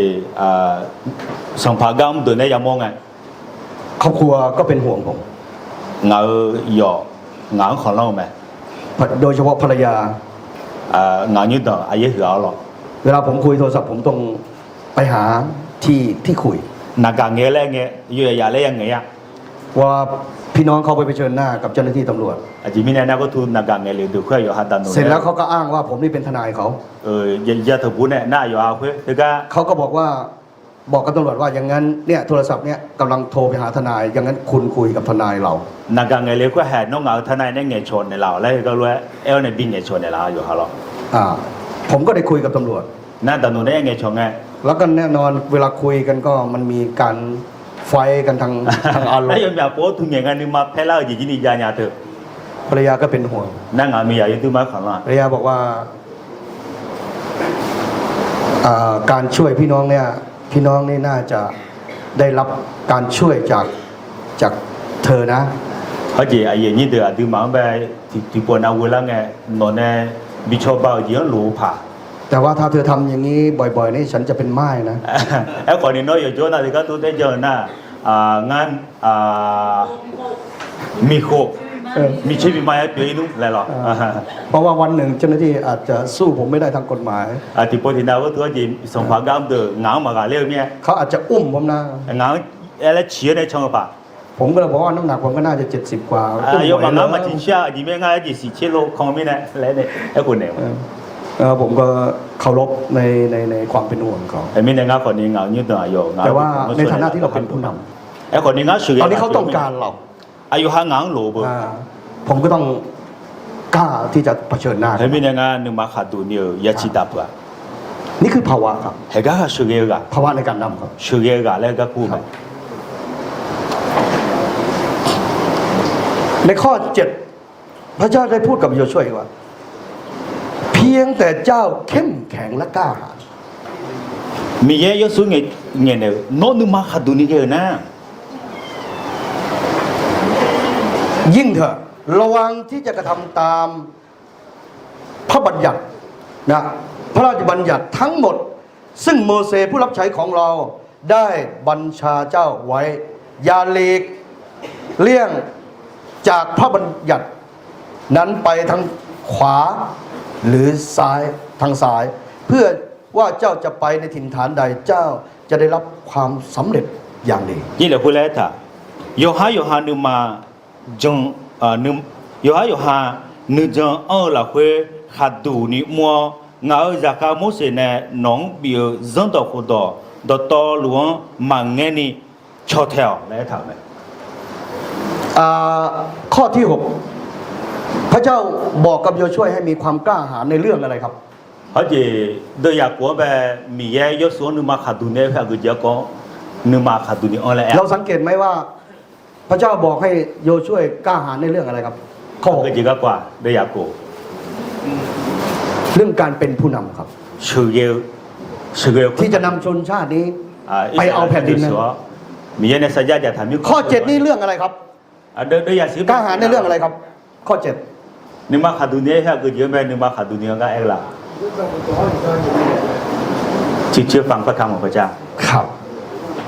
ต้องใช้ความกล้าไหมครับ ให้ก็จีนึกมานึก การเชื่อฟังพระคำพระเจ้าต้องใช้ความกล้าไหมครับ มีเยอะต่อหน้าหาแล้วนึกมาขาดดูนี่ยังเอาไหมล่ะ ครับ ใช้ความกล้านะฮะ ให้นึกมาขาดดูนี่ยังเอาไหม เพราะว่าเวลาคุณฟังพระเจ้านี้ เสียงมันจะบอกว่าคุณเสียเปรียบ จีมีในหน้าที่มีเยอะต่ออยากกะละไง คุณกำลังจะไม่มีศักดิ์ศรี โน้ฮะจีอาชมาฮักชัวคนนี้จะปีปีละดู คุณกำลังจะไม่มีหน้าตาในสังคม มีพนันแม่มาจานีปีละดู ครั้งหนึ่งผมไปซื้อน้ำที่เจฟฟรีย์ของอยู่ที่บ้านเรามีปั๊มปตท. ฮะจีก็คือที่พอเรามีของแบบฮะจีน้ำมันเราตัวนี้จุเยอะเลย ผมก็ให้น้ำแพ็คหนึ่งก็น่าจะประมาณ48,000 ครับ ฮะจีอีจุให้ที่อีจุให้ที่แพ็คก็เขาซื้อขายกันเป็นหมื่นๆ ผ้าใบก็เช้าหรอไม่เหยียดผ้าใบก็ ผมก็ให้เขาไปแบงค์50,000 ครับ ฮะจีง่ายอยู่มาเป็นงามือบ่าสกัดบินเลย แล้วเขาก็ทอนมาผมก็ไม่ได้ดูเงินทอน น่างานสถานบิคุณเนี่ยเราแม้กันน่าจะ เขาก็ทอนตังค์มา ผมก็ยกเอาน้ำขึ้นรถ ในจูบ่าเนี่ยอยู่รถบ่าไง ตังค์ที่เขาทอนมานั้นผมก็ใส่ไว้ในกระเป๋า น่าอาจารย์นี้ให้บอกตัวเนี่ยว่าจีสตาร์ทเขาคุยเลยกับกระเป๋าดอย แล้วผมก็ขึ้นรถแล้วผมก็ล้วงเอากุญแจรถ น่าล้วนดาเลียวเนี่ยโลกับเจ๊ แล้วก็ไปถูก ดูไง เงินทอนนั้นมาก่อน น่าหยิบผิวค่อยห้องไง ผมเห็นเขาทอนมา52,000 52,000 น่าก็ถูกห้องไงงามุนีผ้าบ่ากับทอ อ้าว คุย ผมบอกว่าผมให้เขาไป50,000 ให้น่าอยู่มาเป็นงา เขาต้องทอนให้ผมแค่ 2,000 น่ามาที่น่าจะหยิบผ้าบ่าทอคุยน่ากับ ใจผมก็บอกว่าเฮ้ยแหลมเลย นี่มาเราเพื่อฉาเล่งอ่ะแล้วเนี่ย แต่พระเจ้าก็ถามผมว่าตังค์ผมหรือเปล่า นั่นมีแย่งานน่าละคือหนูผิวเมโล ผมบอกไม่ใช่ แต่ไม่ใช่ความผิดผมนะพระองค์ มันก็มีเยอะคนนึงเหงาอยู่เลยมันก็ดีแล้วคุณเอง พระองค์ก็พูดกับผมต่อไปว่า นั่นมีไพ่เล่าไหม คุณรู้ไหมว่าเงินเดือนเขาเท่าไหร่ อายุห้าบาลังเงินเดือนเนี่ยน้อยสิญญา เขาจะต้องถูกตัดเงินเดือน อายุห้าคุยผิวคุยอาจีพาบียุติไหม นี่แต่ไม่ใช่ความผิดของผมนะผม เอ้คนที่เฮงเอาอยู่แล้วเงินแล้ว ความผิดพลาดอยู่ที่เขาเนี่ยผมก็ออกมานั่งอยู่รถแล้ว เฮ้อายุยศแล้วเงาอยู่แล้ว เขาก็ไม่รู้ด้วยซ้ำไปว่าเขาทอนตามผิดหรือเปล่า เฮ้ว่านี่มาสิญญาคุยชะตาอยู่ให้ทบมาแล้ว พระเจ้าก็บอกว่าของคุณหรือเปล่า มีพนาแล้วโนมาโล ตังค์นั้นของคุณหรือเปล่า โนผิวมาเถอะ ไม่ใช่ ไม่ใช่ไปคืนเขา มาเงินน่ะดีคุณเลย ผมก็ไปหา ผมต้องใช้ความกล้าออกจากรถนะครับ นั่งนึงมาขัดดูเนี่ยรู้ในอีกข่าวมาเอาละ และความกล้าที่จะคืนเงินเขาด้วย น่ะอายุเบจิผิวบีคุยจีนึงมานึกขายอยู่เนี่ยเถอะ ผมก็บอกว่าเมื่อกี้นี่คุณทอนตังค์ผิดมั้ยเปล่าไม่ได้ทอนตังค์ผิด เฮ้อุชิโนจิผิวทอแหล่เล่ๆเนี่ย ทำไมฉันก็ตอนถูกแล้วเธอให้มา100,000ฉันก็ให้ไป คุณดูแบงค์ดีๆว่าผมให้คุณแบงค์100,000กีบหรือเปล่า นั่นก็กันนะเฮ้งามาทอแหล่โน้ชิเซบิลามิเนี่ยงาทุเมทุกวันชาติเนาะน่าจะงาพายเนี่ยมาให้โน้ชิงานเนี่ยผิวบีก็ยังมือเสียเธอที่แช่ไม่ละ ผมบอกว่าผมให้ใบแบงค์50,000 งาน้องงามือบา คุณต้องทอนให้ผม 2,000 ใช่ไหมแต่ว่าตังค์ที่คุณคอนมา น้องงานหยิบพาบีกูน่าก็น้อง เนี่ย งา คุ มื ณ อเจ ขาด นี่ ทุนนะ คุ คุณ ณ ต้ ต้ อ อง ง ดู ดูดี ดีๆก่อน เห็นไหมน้องอยู่เผาฮอเนี่ยทอกูและเอว เขาก็ถามผมว่า น่าอยู่น่าหาเราไหม หาคนคือคุณไม่มีนะเขาบอกว่าขอบคุณมากนะ น้องรู้ว่าชอบหม่อมหัวสี ถ้าคนอื่นนี่เขาเอาไปเลยนะ อยู่น่าจะอยู่ในเจจื้อไหม ฉันต้องถูกตัดตังค์ แหงา ตัด ดี เงินเดือน งาบริเนี่ยผิวพาบี ผมบอกว่า สดเถียวไหม ผมมีพระเจ้า งามีเยโจมี ผ เนี่ย มไม่สามารถที่จะไม่เอาตังค์ที่ไม่ใช่ของผม งาผิวมันก็งามาอยู่อย่างไรเนี่ย ต้องใช้ความกล้านะ ให้เฮนึกมานึกขาย ที่จะเชื่อฟัง มีเยอะ พระเจ้าพูดกับโยชัว มีเยอะตรงนะครับ อยู่ในนี้มี2 คำครับ อย่าไปทางซ้าย และไปทางขวา อาชาพอเยอะเขาอามาพอเยอะฮึดก็ยาวแต่ไหม ผมก็พยายามจะไปทางซ้ายและทางขวา นางาจินี่ฮึดที่พอยมาอีหมด ทางซ้ายผมบอกไม่ใช่ความผิดของผมพระองค์ อาชาพอยน่าเอาอยู่แล้วมึงก็แล้ว ทางขวามันผ่านมาแล้วพระองค์ นะ ตอนนี้มันเข้ากระเป๋าผมแล้ว เจอแล้วก็แม่เงาผมแบบคนนี้อันนี้โซ่ ฉะนั้นเขาไม่รู้ด้วยซ้ำไปพระองค์ นะเฮ้ยว่าที่มาสิญญาเพื่อ ฮะแต่พระองค์บอกว่า ไม่ ไม่ คนนี้มีเยอะ ต้องไปทางตรง มาโนโตชินียะ สตังค์นั้นเป็นของเจ้าหรือเปล่า ผิวขึ้นโนผิวไม่ละ อย่างนั้นอย่าหันไปทางซ้ายและขวาครับ แต่มีหน้าที่อาชาพอแต่ยามาพอแต่ยอหรอ ครับ ถัดไปครับ ข้อ 8 บอกว่า อย่าให้หนังสือพระบัญญัตินี้เหินห่างไปจากปากของเจ้า แต่เจ้าจงตรึกตรองตามนั้นทั้งกลางวันและกลางคืน เพื่อเจ้าจะได้ระวังที่จะกระทำตามข้อความที่เขียนนั้นทุกประการ แล้วเจ้าจะมีความจำเริญ และเจ้าจะสำเร็จผลเป็นอย่างดี 都也原来他们，脑都看他们人到活到上不嘛眼的个，有几那个嘛哎，嘛别的个了会干还不他要接那路那哈个，会路正呢，脑包里咋了，莫少要接那路了会个人不得来他们。 อยู่ในนี้ผมอยากจะเน้นอีกคำหนึ่งครับคำว่าตรึกตรองทั้งกลางวันและกลางคืน 佢講到提到一模塊，有幾那個嘛這裡這幾幾來去當白個有冇呢？ พี่น้องเข้าใจความหมายคำนี้ไหมครับคำว่าตรึกตรอง 啊對哈，這幾幾來去當白對哈是咩嘛？ อ่าตัวงัวหรือควายสัตว์ที่เขี้ยวเอี้ยงเนี่ยฮะ อัน有冇呢佢攞咯？有嘛這幾幾咩咯 เว？ลามันไปกินหญ้าครับมันจะกินหญ้ามันมี2 กระเพาะนะครับมี2 ก 有 ระเพาะ 哈，有冇就係佢冇買嘢事啊？ พอมันไปกินหญ้าทั้งวันแล้วมันกลับมาที่คอก 有哈，那個話能幹你有冇個仔樣呢？古冇啷嘅？ แล้วมันจะเอากระเพาะเอาหญ้าที่มันแยกกระเพาะไว้เนี่ยเอาขึ้นเอาออกมาอีก 那好似有嘛，佢那個破個仔頭去 แล้วมันก็จะมาเคี่ยวเอี้ยง บ่มาคุยหัวที่เสียงไปอย่างแต่คุยอุจิปอนะที่เสียงไปดูแล้วเนี่ยอายมาอุจิคุยมีนนี่จะจีๆคุย เพื่อจะเอาไปสู่กระเพาะอีกกระเพาะที่2 ให้ก็ตัวจีบ่มายิงหัวอยู่ไปบีอันเยอะกันดู ฮะ เราเคยเคี่ยวเอี้ยงถ้อยคำพระเจ้าไหมครับ อาทิฮามีเยอะตอนเจจีจีฮอมาโล หรือผ่านมาแล้วผ่านไป มึงน่ะอาทิฮาโมนะให้รู้บีเจอล่ะ หรือเราพูดคำเดียวกับต่ายอรไทยอยู่ในใจเสมอ มันก็น่าแต่ละท่านเจ๊เดี๋ยวจนเอางานนี้มาเราเพิ่งยาวมาแล้วล่ะ แต่มันไม่ได้อยู่ในปากของเรา แล้วคนเนี่ยอาทิฮาไม่เบี้ยวมาหรอก ฉะนั้นสิ่งนี้คือพระเจ้าได้เตือนโยชูว่า ถ้าเจ้าจะเป็นผู้นำ แต่ก็เฮ้ยยศวมีเยอะตรงไงชมไหมนกสุเกกับเปียวมนะ เจ้าต้องมีความเข้าใจ มีหลักเกณฑ์ นกเฮ้ยดอกเฮ้ยเอาชัวอัดตัวตีสิญญา ในการนำใช้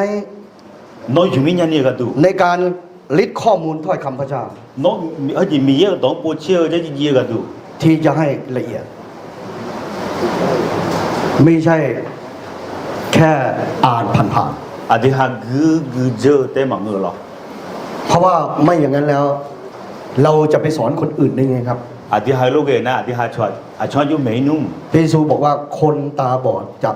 นำคนตาบอดได้ ทางไปเสื้อมีอาเบชวมีอาเบชวสุเก ถ้าเราจะเป็นผู้นำ อาทิฮาสุเกชว เราต้องสร้างภาวะความเข้าใจถ้อยคำพระเจ้า อาทิฮามีเยอะตรงอยู่มือ ชัด อยู่ เจน โชว์ ให้ละเอียด ดูโยนี่สิญญาอย่าเดิมไหม ไม่ใช่เอาแต่ข้อที่เราชอบ อาทิฮาซาเลวให้ดูแต่กือมังเงอ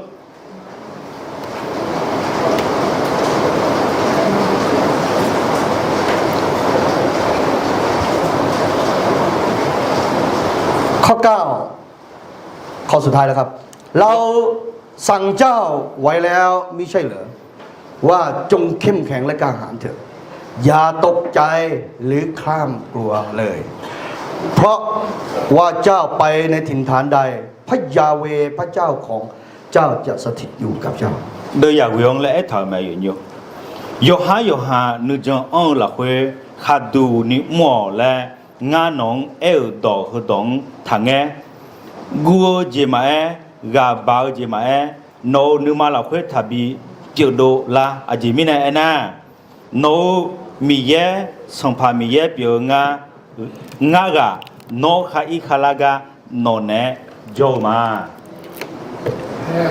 ครับแม้เราจะมีถ้อยคำพระเจ้าชัดเจน อาทิฮายมีอาโปมีเยดอกคือดู เราจะมีความกล้าหาญ ขัดดูนี้พักเอง เราจะมีการตัดสินใจที่ชัดเจน นิเจจีและ แต่เราเป็นมนุษย์ นิเจญาขอนอาเดียช่วยจับอยู่มิเนี่ย นะผมมีประสบการณ์สดๆมานี้ก็คือผมก่อนเดินทางมานี้นะผมไปเอาพี่น้องออกจากคุก6 คน เฮ้ยอายุขัดเจนิเปียวเล่าเราก็ตัวมาเอวคุยไม่หูช่อหากูกะท้องในสุดุไหล ทีนี้ในกระบวนการนี้ก็มันมีเจ้าหน้าที่เขาเรียกว่าผสม มีทั้งก็ก็ห้องแบบยี่สัมภาระมุยมีอะไรจ้ะ เจ้าหน้าที่ตำรวจและเจ้าหน้าที่ทหาร ดันโนฮอดาฮะ ทีนี้ผมก็สู้กับเจ้าหน้าที่ตำรวจก็เลยเอาอัยการเนี้ยไปบีบเจ้าหน้าที่ตำรวจ เฮ้ยดันโนเน่เชงเออเรายักษ์ขาดายุคือกะ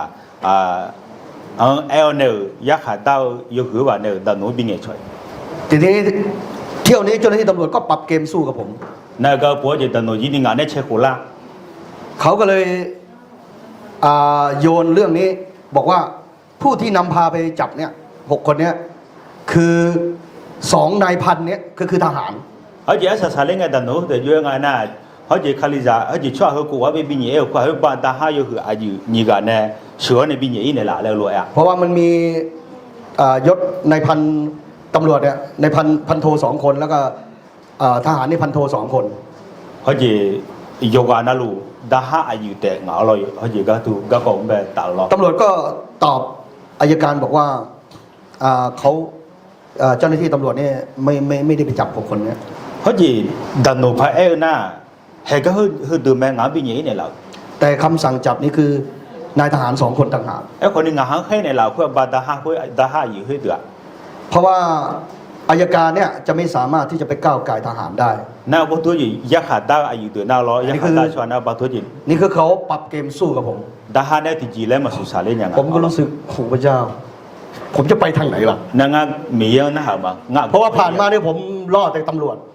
ตอนนี้ไปเจอทหาร ไอ้คนนี้จียังไงน่าแต่ดันโนเนี่ยได้เชื่อมีหรอนั่นยุบปวดดาหาเนี่ยเชื่อมี ความกลัวก็เริ่มเข้ามาแล้วครับ ไอ้กูจีของราชวงศ์ยุบปวด แต่ผมขอบคุณพระเจ้าที่พระเจ้าบอกกับโยช่วย ไอ้คนนี้ก็มีเยอะกลุ่มแล้วเชื่อมามีเยอะมั่วเสียงเหนียวต่อเพื่อ พงปลุกใจโยชัวอีกครั้งหนึ่งเหมือนกับพงปลุกใจผมด้วย เขาจะมีเยอะมั่วเสียงตรงเงี้ยโชว์เพื่องานคนนี้มีเยอะตรงเงี้ยโชว์จีอยู่กับตัวเนี่ย พระเจ้าบอกกับผมบอกว่า ไปดูกฎหมายว่าด้วยทหาร เขาจะมีเยอะอยู่เอ้น่ะมีเยอะงานเอ้น่ะดาห้าวอยู่สองหัวต่างจีคุยถึงผู้คนสิแล้วไหม ผมก็ไปเอาโหลดออกมากฎหมายว่าด้วยทหารพระบทบาททหารคืออะไรสิทธิหน้าที่ของทหารคืออะไร น่าดาห้าวก็กองแต่เนี่ยอยู่สองหัวเขาเชื่อมาหรอก เมื่อผมมาดูแล้วพี่มันมาทำไม่ได้เนี่ย น่างานเขาเชื่อเนี่ยดาห้าวตัวตุ้มเจอเนี่ยร้องอ่ะ แล้วขั้นตอนมันจะเป็นยังไงต่อ น่าอายุแพ้จังจ่าสิเถอะ ก็ควบกลัวเข้ามาอีกรอบหนึ่ง น่ากูนึกมาพังล่าสิที่ปุ๊ จะไปทางไหน อายุแพ้กูพอเยอะ พอดีวันนั้นช่วงที่ผมคิดอยู่นั้น ผมอยู่ในห้องอธิษฐานอยู่ คุยเงี้ยเนาะงานไอ้อย่างเพื่อเราคุยกูลองชาวกูลองไปจุลุเลย มีนายทหารคนหนึ่ง น่าดาห้าอายุที่กะ ที่มาเรียนกับผมที่กฎหมายอะ งานเนี่ยยังสองหัวโจเลยที่กะจ้ะ เราเรียนด้วยกันที่สถาบันเนี่ย เอาก็ถือยังสองหัวโจยุ่งคุณติดกลุ เขาเป็นอัยการที่อยู่กระทรวงบ้านเราทางบ้านไทยนี่เขาเรียกกระทรวงกลาโหม เขาจะอายุคือว่าน่ายักษ์ตาตัวเจ้าอายุน่าอยู่น่าจะดาห้าพอพอจุลุห้องอ่ะ แต่ที่บ้านเราเขาเรียกกระทรวงป้องกันประเทศ อายุหาจกันน่ามีของอุลองและเกาลูคุยเยกันถูก น้องชายคนนี้โทรมาขอความช่วยเหลือจากผม นั่นก็ทุเรศ เขาเขียนบทไม่ผ่าน อายุเขาจะให้เขาจะยังสองหัวโจไงล่ะอายุเขาจะข้อสอบจ้องคุยมาจ้องผ่านยาจี เพราะว่าเขาเรียนที่สถาบันเดียวกับผม แล้วก็เขาเขียนบทไม่ผ่านแต่ผมบทผ่านแล้ว น่างานเนี่ยติดกลุโจไม่เนี่ยอายุมาผ่านเนี่ยคนนี้ง่าผ่านเยอะ เขาก็เลยบอกว่าให้ผมช่วยเขา งานชาวบ้านเนี่ยแหละเสียและชาเลีย ผมบอกว่าดีๆ ตอนนี้ ยกมือเตะยกมือเตะ ตอนนี้บอกผมก่อนว่าอายการทหารอยู่แขวงนี้เนี่ย งาน คุณมีชื่อไหม งานที่ป่วยเนี่ยเสียก็ทุยยักษ์หาดาวอายุก็อาก็ทุจลาแล้วที่ป่วยเนี่ยเสีย และมีเบอร์โทรไหม เบอร์โทรจะมาล่ะ เขาก็ไปค้นดูเขาบอกมี ปู่แมวเราปู่แม เขาก็เลยเอามาให้ผมก็โทรไปหาอายการ ปู่มอเนี่ยงานบินเนี่ยแหละแม่นางานที่โทรไปอยู่มา แล้วผมก็ยื่นเอกสารไป น่าเอกสารเพื่อตัวตลุบิน แล้วผมยื่นเอกสารเป็นวันพฤหัส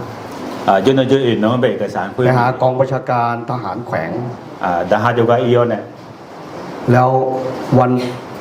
ศุกร์6 คนโดนปล่อย น่าจนจะงานเนาะเฮ้ยกูว่าลูกบีเพียกูเนี่ยเพียด้วยเยอะไหม ครับ เราต้องเจอสถานการณ์หลายอย่าง อดีตให้ยมเยอะกว่ายังไม่แม่ ถ้าเราขาดภาวะที่ชัดเจน อดีตให้เชื่อจะคุยจะดูมาบ่นะ พระเจ้าจึงปลุกใจของโยชัวว่าอย่ากลัว มี อย่า แย่ กลัวเลย ยศส่วนเอ็นอยู่ทากูเด เขาว่าพระเจ้าอยู่กับเราไม่ใช่เราไม่เผชิญหน้ากับปัญหาเลย มีแย่อดีตในโจไม่เนี่ยอดีตก็จะก็มีโม่เลยมั้งอ่ะ แต่การที่พระเจ้าอยู่กับเราต่างหากที่เราเผชิญหน้าปัญหา ไอ้คนนี้มีแย่อดีตในโจไม่เนี่ยอดีตก็ก้องอยากฉีดตาเฮ้ย พี่น้องจำได้ไหมพระบัญญัติ10 ข้อ พระเยซูเอามาแค่2 ข้อ ข้อที่ อดีตในไทยมาโลจงต้องกูตัวเชื่อตัวจะก็ส่งไปสู่ยี่ตัวแต่อยู่ละ 1 ข้อที่ 1 คืออะไรครับ อาต้องไปตัวก็จะ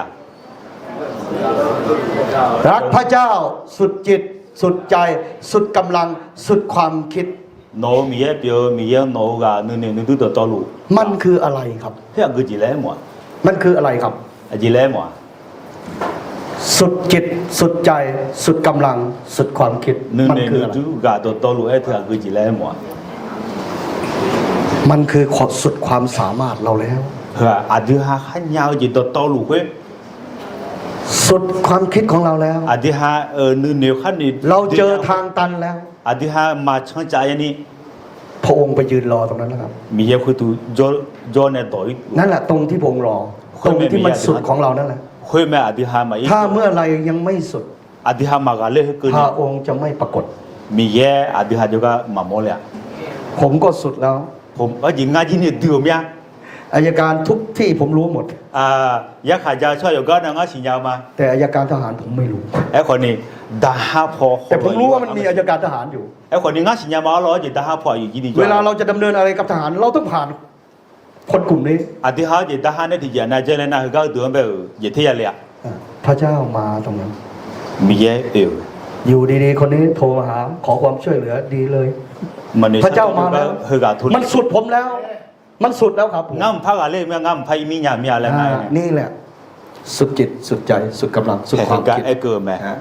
ตราบใดที่เรายังไม่สุดพระองค์ยืนกอดอกดูอยู่ อธิฮาข้ากาเล่มาเล่นเหนือเกินยามีเยอะละ เมื่อไรที่สุดพระองค์จะ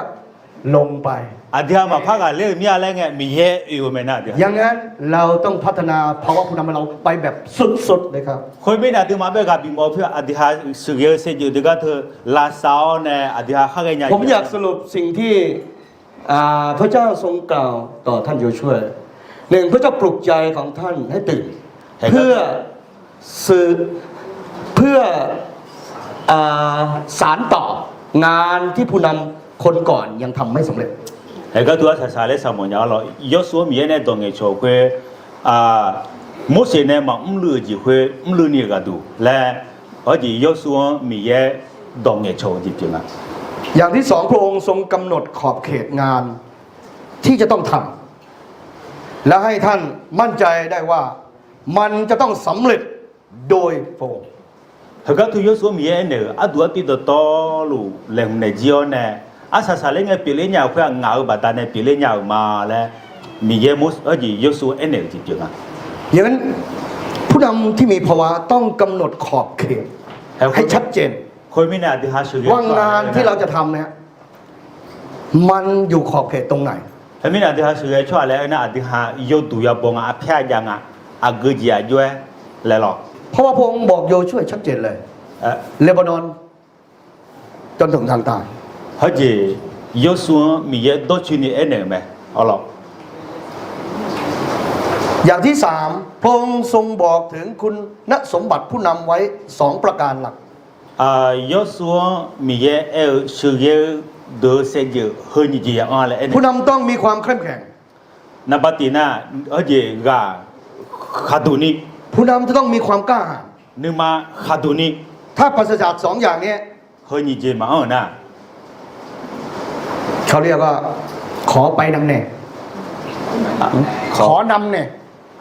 ไม่ใช่ผู้นำ เฮ้ยก็จีมาน่ะงานสุเยเนี่ยเราและรู้อ่ะจีงานสุเยมาแล้วมั้ง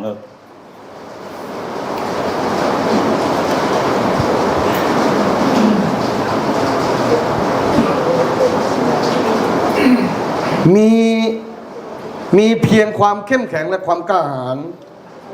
นึกมาจิตดอนี่นึกมาขาดูนี่ มีความระมัดระวังกระทำตามพระราชบัญญัติของพระเจ้า จอนเนี่ยมีเยอะจอนต้องช่องเทว ไปทางซ้ายหรือขวา อาชาพอไทยมาพอไทย เพื่อจะได้รับความสำเร็จอย่างดีในการเป็นผู้นำ อาทิตย์สุเยก็คุยมุ่งเปลี่ยนยาเนี่ยก็ดู พระเจ้าตอกย้ำและกล่าวปลุกใจความเป็นผู้นำของท่านโยช่วยอีกครั้งให้ท่านได้มั่นใจพระเจ้าสถิตอยู่ด้วย มีเยอะสุดตรงนี้โชว์คุยกาบิวทักูงานนอนเนี่ยมีหนุ่มโจมาแล้วกาบิวไหม เราจะมาดูผู้นำสองคนนะฮะผมยังพอมีเวลากี่ หรือส่วน4 นาที โอ้ผมจะไปให้เร็วนะฮะโอเคผมอยากจะให้ดูผู้นำในการนำของคนนี้ครับอารอนครับ แต่ก็ถือว่าสุเยอารมณ์แบบที่ผู้พิพากษาหมดแล้วหรอ จริงๆเนี่ยอารอนเนี่ยให้พี่น้องไปอ่านดูในอุปยคนะฮะ แต่ก็ถือว่าโดยสมมติ ว่าเกิดอะไรขึ้นกับอารอนครับ โดยสมมติสุนทรียิงไปแล้วอาจีเปล่าอ่ะ อารอนนี่ประชากรตอนนั้นโมเสสไม่อยู่ขึ้นไปที่ภูเขาซีนาย ก็ผมน่าจีมุส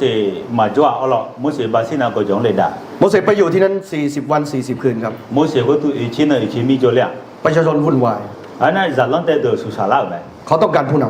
สุเยชัวกูมองยาแล้ว ำเขาจึงมาปรึกษาอารอน น่าจะลังเดือดอารมณ์จก็เล่าในน่าหาละ ว่าตอนนี้โมเสสนี้ไม่อยู่แล้ว มุสมาจ้าอยู่จงนั่งที่ห้า ไม่รู้ว่าตายหรือยัง บาทุชีจริงอ่ะมุส โดยกายภาพตายแน่ อาจีสันนิษฐานชีจริงอ่ะ ๆ40 วัน 40 คืนคนไม่ได้กินข้าว อีชิมีจ้าคือผมมีอาจารย์นี่จ้าชัว อย่างนั้นอารอนลุกขึ้นมา สร้างพระเจ้าให้เราเรียนรู้ น่าอารมณ์แบบไหนไหมนอทุลาเนี่ยงามามีเยนอจังเนี่ยเสียเลย สุดท้ายอารอนทำอะไรครับ อาจจะใช้งานอารมณ์จ้า อารอนตอบสนองต่อการเรียกร้อง 他就让人对对那个阿罗就讲了， แล้วก็สั่งให้ประชาชนเหล่านั้น เอาของเหล่านี้มา 好似日朗的地方阿路 N 咩？ หลังจากนั้นอารอนก็ทำเรื่องเลย สร้างทันที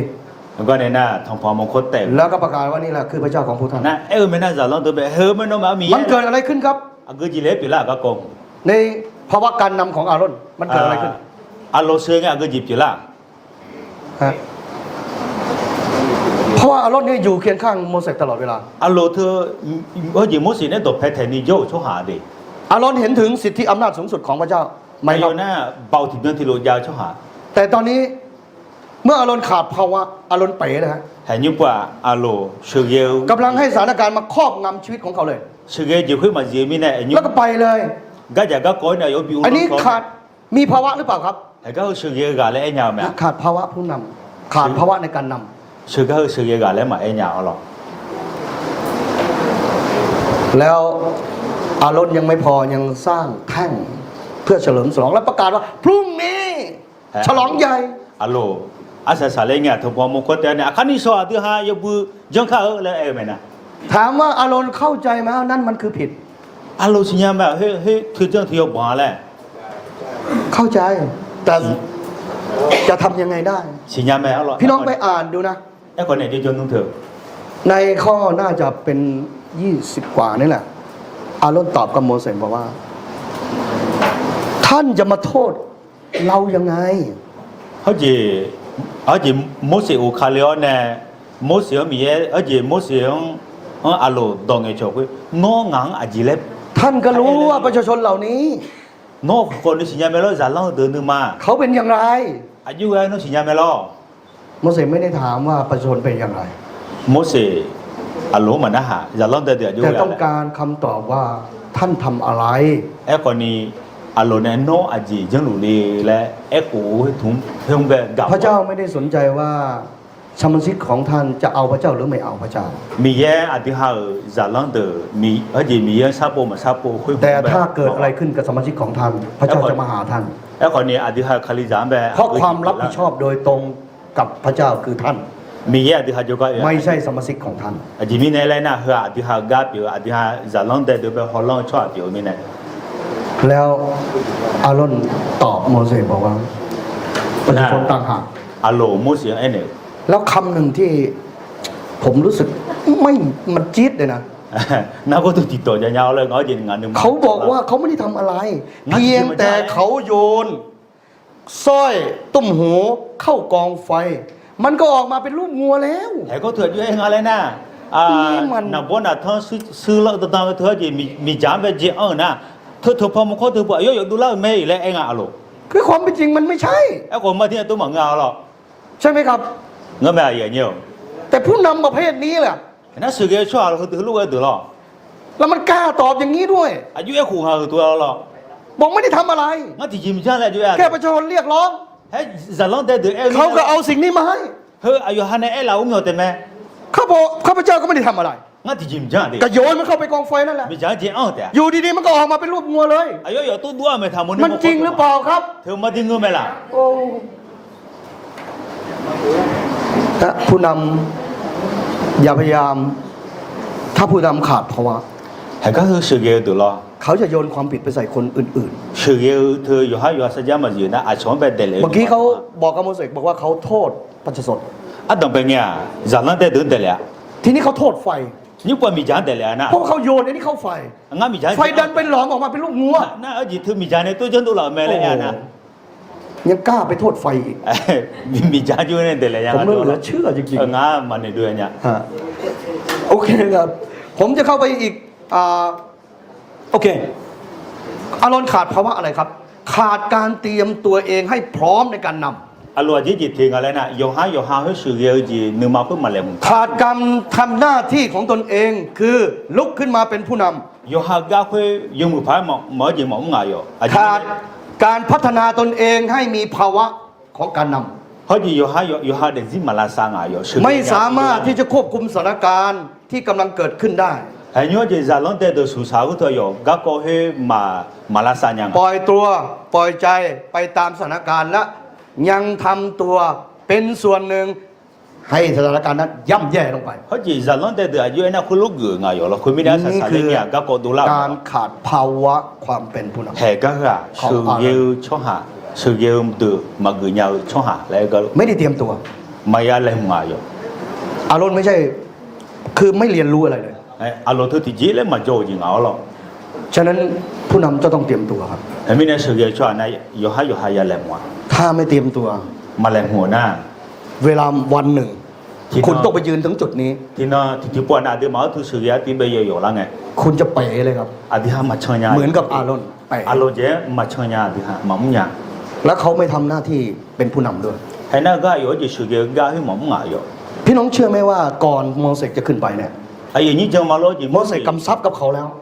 โมเสสอายุคือไอ้ยี่แล้วมาอุดาเลมีนะ ว่าเขาจะต้องนำ อายุแบบไอ้เนี่ยมันน้อยมาก ผมไม่เชื่อว่าโมเสสเนี่ยทิ้งหน้าที่ไปเลย โมเสสคือที่จีแล้วมาแค่ด้านนี้ตัวเลี้ยแล้วตัวมาจังเนี่ยงาตัวน่ะ แต่เขาไม่พร้อมที่จะนำ ไอ้คนเนี่ยอยู่มาตั้งล่าสิ เมื่อเขาไม่พร้อมที่จะนำ เฮ้ยมาตั้งล่าสิเมีย เมื่อเขาขาดสิ่งเหล่านี้ เฮ้ยอายุเฮ้ยว่าจีมาเอาเมีย เขาจึงทำตัวแย่ลงไปอีก เฮ้ยอยู่ให้ต่างกาวจีคนนี้พร้อมดูหลังไม่เอาหล่อลง ผมจะมาสู่คนเพราะว่าผมจะไปไวๆนะตอนนี้ผมวิ่งเลยนะภาวะของโมเสสผมอยากให้ดูภาวะชีวิตของโมเสสเนี่ยเกิดมาในชีวิตการเฉียดตายครับ เพราะจีโมเสสน่าอยู่แต่เรื่องนี้จีชิทอเทนียามัวหรอ พี่น้องรู้ไหมชื่อของเขาที่ความหมายอะไร โมเสสไอ้ยังเยอะจีโมเสสแล้วตัวจีเท คือเขาชุดเขาขึ้นมาจากความตาย ไอ้จีเชื่อเยอะเนี่ยคือดูหลังแล้วไอ้ยาวไหม ชีวิตของท่านเข้าสู่ความหรูหราหลังจากนั้นเขาก็เข้าไปสู่วัง เขาจีโมเสสอายุอีจูเนี่ยชิดูหลังน่ะเขาจีสัมผัสเนี่ยจะเรื่องไหม ท่านแสวงหาน้ำพระทัยพระเจ้าตลอดเวลา อายุมีเยอะนึงมาเช้าจีนซาโปไหม แม้แต่อยู่ในวังท่านก็แสวงหาพระเจ้า สัมผัสเนี่ยเจ้าคนมีเยอะนึง ท่านร้อนใจท่านไม่เคยพอใจกับบทบาทที่เป็นราชรถ อายุก็ทั่วจีสัมผัสเนี่ยเจ้าทุนคนที่บอก วันหนึ่งท่านไปเห็นคนคุมงานของอียิปต์กำลังโบยตีทาสของฮิบรู ที่นั่นคือล่างเนี่ยเขาจีอีจิตัวชอบเยอะเดอเฮเบียชอบดีกายังมั่ว ก่อนหน้านี้เราเห็นว่าคุณลักษณะของผู้นำคือเขาจะอยู่ไม่ได้ถ้าเขาเห็นอะไร เขาจีไม่ได้ที่หาโมหมอเราสื่อชอบน่ะก็ก็ที่เย็นนะโมล่างเนี่ยและสักส่วนนี้มาจดเชื่อแล้วมั้ โมเสสที่เข้าไปแทรกเรื่องนี้ โมเสสก็คงยังมั่งอยู่ที่นี่เลี้ยงไหม ผมอยากจะให้เห็นภาวะของโมเสส ไอ้ก็ตัวที่หา เมื่อเกิดเหตุการณ์ขึ้นที่ตีนภู เขาจีโมเสสอาบาติบาบิโฮโมเหมือนอย่าง พระเจ้าแจ้งโมเสสทันที มีเยอะโมเสสไอ้เนี่ยไหม แล้วพระเจ้าก็ยื่นเงื่อนไขกับโมเสสเลย น่ะมีเยอะโมเสสไอ้เนี่ยไหม พระองค์จะทำลายชนชาตินี้ งาชดเจอละ ให้เกลี้ยงเลย มาละโจจีมาแล้วไหม จริงๆเนี่ยเป็นข้อเสนอที่ดีนะฮะ ไอ้จีสันอย่างเงี้ยมือก็ก็ที่จีเนี่ยถือว่าหรอ ถ้าเป็นผมนะผมคิดอีกมุมผมนะ ไอ้จีงา มุมที่ผมเป็นมนุษย์ งาจีช่วยจ่าไม่เนี่ยหรอ พระองค์เห็นด้วย งาจีนี่จีมีมีเยอะ ไอ้พวกนี้มันหัวดื้อ ไอ้จีมีเนี่ยดูยกมาแล้วหรอ น้ำขมมันก็บ่น ไอ้จูยกเขานี่โทษเด้อ กินนกคุ้มมากมันก็บ่น ไอ้จีจานไอ้จีจานยาแล้ว เอามันเลยพระองค์เอามันเลย เสียเยอะเนาะนอนนั่นยาวแล้วนั่นตัวเนี่ยหรอมา แล้วพระองค์บอกว่าเราจะเริ่มต้นพระสัญญาของเราจากชนชาติของเจ้า ไอ้คนนี้มีเยอะมุสลิมเนี่ยงาสัญญาโนชดเจอเนี่ยอัตตไปเลย ผมคิดว่าโมเสสเนี่ยน่าจะรับข้อเสนอนี้ งาสันเนี่ยมุสลิมมีเยอะเนี่ยตองอายุฮักเกอร์งา แต่โมเสสไม่ใช่ครับ ไอ้คนนี้มุสลิมมันก็เอาหรอก เรามาดูว่าโมเสสพูดยังไง ไอ้ก็ตัวจีมุสลิมอยู่เองไง เดี๋ยวนะอยู่ในข้อ แล้วพระเจ้ายาเวข้อ9บอกว่าแล้วพระเจ้ายาเวกล่าวว่าเราได้เห็นประชากรนี้แล้วดูเถอะพวกเขาได้เป็นประชากรที่ดื้อด้านคอแข็งฉะนั้นบัดนี้จงปล่อยเราเวียงลำพังแล้วเพื่อความพิโรธของเราจะพุ่งต่อพวกเขา เพื่อเราจะเผาผลาญพวกเขาเสีย แล้วเราจะทำลาย จะกระทำให้เจ้าเป็นชาติใหญ่นี่พระเจ้ากำลังยื่นเงื่อนไขว่าพระองค์จะทำลายชนชาตินี้ทั้งหมด แต่พระองค์จะเริ่มต้นจากโมเสส ไอ้还个拖起米也没使用当个桥了，而且明年那些来出去后都要讲啊，都要讲明年我出去个都被拉走去嘛，哎，可能农年一当标呢，而且俺农年一当标嘛嘞，米也没使用到路个桥啊了， แต่โมเสสว่ายังไงครับ อันนั้น没写就安呐， แล้วโมเสสก็อ้อนวอนกราบทูลพระเจ้ายาเวของท่านแล้วทู 米也 ลว่า 没写同少没， ข้าแต่พระเจ้ายาเว มีเยอะ ทำไมพระพิโรธของพระองค์จึงพุ่งขึ้นต่อประชากรของพระองค์ 农奴嘛就明年拍 ซึ่ง 了， พระองค์ได้ทรงนำออกทรงนำออกมาจากแผ่นดินอียิปต์ 啊，一 ด้วยฤทธิ์อำนาจอันทรงฤทธิ์ยิ่งใหญ่ ด้วยพระหัตถ์อันทรงฤทธิ์เล่า 一季度没可能收到了，超级好多农奴嘛就没拍了嘞， นี่คือโมเสสไม่เห็นด้วย 和没写米也呢，还用当个桥个没得住。 แล้วโมเสสพูดต่อไปว่าทำไมจะต้องให้คนอียิปต์ควรจะพูดและกล่าวว่า พระองค์ทรงนำพวกเขาออกมา เพื่อจะทำลายพวกเขา เพื่อจะสังหารพวกเขาในภูในเขาในภูทั้งหลาย และเพื่อจะเผาผลาญพวกเขาเสียจากพื้นแผ่นดินโลก พระองค์สนหันกลับจากพระพิโรธอันร้ายแรงของพระองค์และทรงเปลี่ยนพระทัยจากการร้ายต่อชนชาติต่อประชากรของพระองค์เถิด 好似米也，没写当个桥，侬那收到了，超级好多，侬拉手拉走了有你哩，而且明年来呢，超级个只，侬那收到了，没后面喏，你嘛拍头属要嘞，米也没写拍同少到拍莫啷个样呀？ สิ่งที่ผมเห็นใน 硬莫捞子咯， ในเหตุการณ์นี้ 个讲呢硬莫捞子， โมเสสนี่มีวิญญาณแห่งความเป็นผู้นำ 没写呢，需要啥啷个嘞？ ชัดเจน 而没叫你莫啷个嘞？ และเขาไม่ได้เป็นนักฉวยโอกาส 那啊要会没嘢让我们啊， เพราะว่าตอนนี้โอกาสมาหาเขาแล้ว 那么没那牛。 แต่เขาปฏิเสธ 而且一say来出去被设计买一块，哎呦，就个一个送啊，米也有设计买来面。 แล้วหลายไปกว่านั้น เขาพร้อมที่จะพูดความจริงตรงไปตรงมากับพระเจ้า แล้วคนเนี่ย有米也了会有财多了会当眼钞票啊咯， อย่าลืมนะฮะพระเจ้ากำลังโกรธ ทางไงดิ米也有你嘛配路啊， แล้วก็เรื่องนี้พระเจ้าก็ตัดพระทัยแล้ว 那米也去当眼多着， แล้วพระองค์ก็จะทำอย่างนั้น 那米也去你路正来你他， พี่น้องรู้ไหมว่าทำไมพระเจ้าถึงเปลี่ยนใจ 米也里面你嘛怕啦呢， ทางที่พระองค์ตัดพระทัยแล้ว 米也当眼 ว่าจะ 多 ทำ 着 สิ่ง กัน นี้ เงา路正มาแล้ว眼多着กันเนี่ย เพราะว่าโมเสสกำลังเอาสิ่งที่พระเจ้าเนี่ยเป็นความจริงของพระเจ้า 啊，前面睇咧，那冇時會米也有標誌，會眼路眼， ก็คือว่า 眼路面。 พระองค์ได้นำเขาในด้วยฤทธิ์อำนาจจนชนชาติอียิปต์เนี่ยรู้ว่าสู้ไม่ได้แล้ว น้องอีจิปต์มีคนเนี่ยน้องเนี่ยสู้ดูเหลือไม่รอ แต่พระองค์นำเขามาแล้ว น้องยังมาสู้เหลือไม่รอ โมเสสอยากจะให้ความหมายว่าพระองค์จะมาเพื่อฆ่าเขาแล้ว ให้คนนั้นให้ชนชาติอียิปต์นี่ดูถูกพระองค์เหรอ 冇時而咧望緊啦，冇時น้องเนี่ยสู้ดู好似อีสราเอล出去น้องเนี่ยสู้ดูเหลือเนี่ยน้องเสียเลยสู้ดูเหลือเลยอียิปต์ชั่วดูอายุเขาคุยว่าโมลังอาบาโมลังอาคุยเลย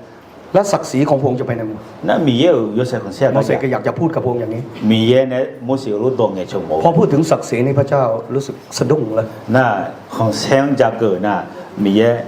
เหนื่อยล้าไหม ผมเชื่อว่านี่เป็นมนุษย์คนแรกที่เทศนาและพระเจ้ากลับใจ งาชันเนี่ยฮะกลันตัวแมวเนี่ยมีเยอะกลันตัวแมวเนี่ยมีเยอะหนึ่งมาละพันอย่างฮะมุสิที่เราโจ้แต่เผาหรอ เราสามารถเป็นโมเสสได้ครับทีนี้ อธิฮะมุสิเป็นยังไงอย่างเงี้ย ไม่ใช่แค่โมเสสนะ มุสิได้มั้งก็ ถ้าเรารู้ความจริง เราพูดตรงไปตรงมากับพระองค์นะ อธิฮะมามาที่ก็เขาหิญานะมีเยอะเนี่ยตัวชุนิเงี้ยตัว เพราะว่าพระองค์เป็นห่วงที่สุดคือศักดิ์ศรีของพระองค์ มีเยอะอายุของเราจีน่ะของเซตุง ฉะนั้นเมื่อโมเสสพูดตรงนี้เนี่ยจี้ใจดำพระเจ้าเลย เห็นไหมเนี่ยมีเยอะมุสิรู้ แล้วพระเจ้าก็รู้ว่าโมเสสเนี่ยกล้ามีความกล้าหาญต่อรองกับพระเจ้าได้ นะมีเยอะที่นี่สิยังอ่ะมุสิแค่ขาดตัวนี้เงี้ยชั่วงานเลยหรอมีเยอะเนี่ยตรงเงี้ยแล้วตัวชุนิเงี้ยชั่วเพื่อชั่วงานเลยหรอ นี่คือภาวะความเป็นในการนำ เฮ้ยก็คือชื่อเงี้ยดู ถ้าเราไม่มีภาวะในการนำ เราจะทำเพื่อคนอื่นไม่ได้ อาทิตย์เชื่อเสียอยู่มาเออน่ะชอบก็เดือดที่หามาเผื่อมาหมอ ที่จริงโมเสสเอาชีวิตของตัวเองเสี่ยงนะ เฮ้ยก็คือโมเสสอายุเด็กที่คุยดามจ จริงอยู่ในความบาปส่วนนี้ โมเสสไม่มีส่วน เงื่อนแม่อีบ้าก็ก็ว่าโมเสสที่จีอายุจีมาตา แต่ว่าโมเสสกำลังมาพูดกับผู้ทรงฤทธิ์นะ ไอ้คนนี้โมเสสคุย แล้วกำลังโมโหด้วย เบาเหือเนี่ยไงชงอ่ะน่าเบาเหือว่ามีนึงมาเพลูบ แต่ด้วยวิญญาณของความเป็นผู้นำของโมเสส ไอ้คนนี้เชื่อ โมเสสบอกว่า เขาพร้อมที่จะเป็นเครื่องเผาบูชาให้กับชนชาตินี้ถ้าพระเจ้าทำอย่างนี้ มีแย่อายุเอง แล้วพี่น้องไปดูนะ โนอิสราเอลช่วยเยอะเสียมาเลยนะน่าเหือเดือดดูสิดองผมมาเลย ในถัดต่อไปของบริบทนี้ โมเสสพูดคำว่า ถ้าพระองค์จะทำลายชนชาตินี้พระองค์ลบชื่อข้าพระองค์ออกเลย เขาจะมุสลิมเยอะเนี่ยงั้นนะโนอิสราเอลช่วยเยอะแบบเสียเลยนะเงาชมยองเธอสิบยูเนี่ยเราแหละมีเนี่ยตรงนี้ชงอ่ะ หมายถึงโมเสสบอกว่าให้ทำลายเขาด้วย อาจีเล่มองอ่ะงางจะที่ละจอเนี่ยเรา พี่น้องพร้อมหรือเปล่าที่จะเอาชีวิตพี่น้องเสี่ยงกับความตายเพื่อชนเผ่าอาขาพร้อมไหมครับ เดี๋ยวจีล้อเนี่ยอาคาซาก็ดูดำผมมาแล้วที่หา โมเสสทำเลยครับ โมเสสรู้จัง ภาวะความเป็นผู้นำภาวะในการนำครับ เชื่อชอบหา สำคัญมาก อายุหือไหม ถ้าไม่อย่างนั้นแล้ว เราจะคล้อยไปตามสถานการณ์เหมือนกับอาร่นพี่ชาย ที่ ของ หาย เขา มยาปวดที่หาเชื่อเสียอยู่มาหน้าอโลเจผมเชื่อว่าถ้าพระเจ้ายื่นเงื่อนไขนี้ให้กับอาร่นบอกเย้ ยอดูยอฮาจีดูขึ้นมาจานี่เขาจีมีเยอโลเนี่ยดอกลูกไงชอเลยว่าอโลนัวราคาเชื่อป่ะลาจอเจียวอะไรหรอ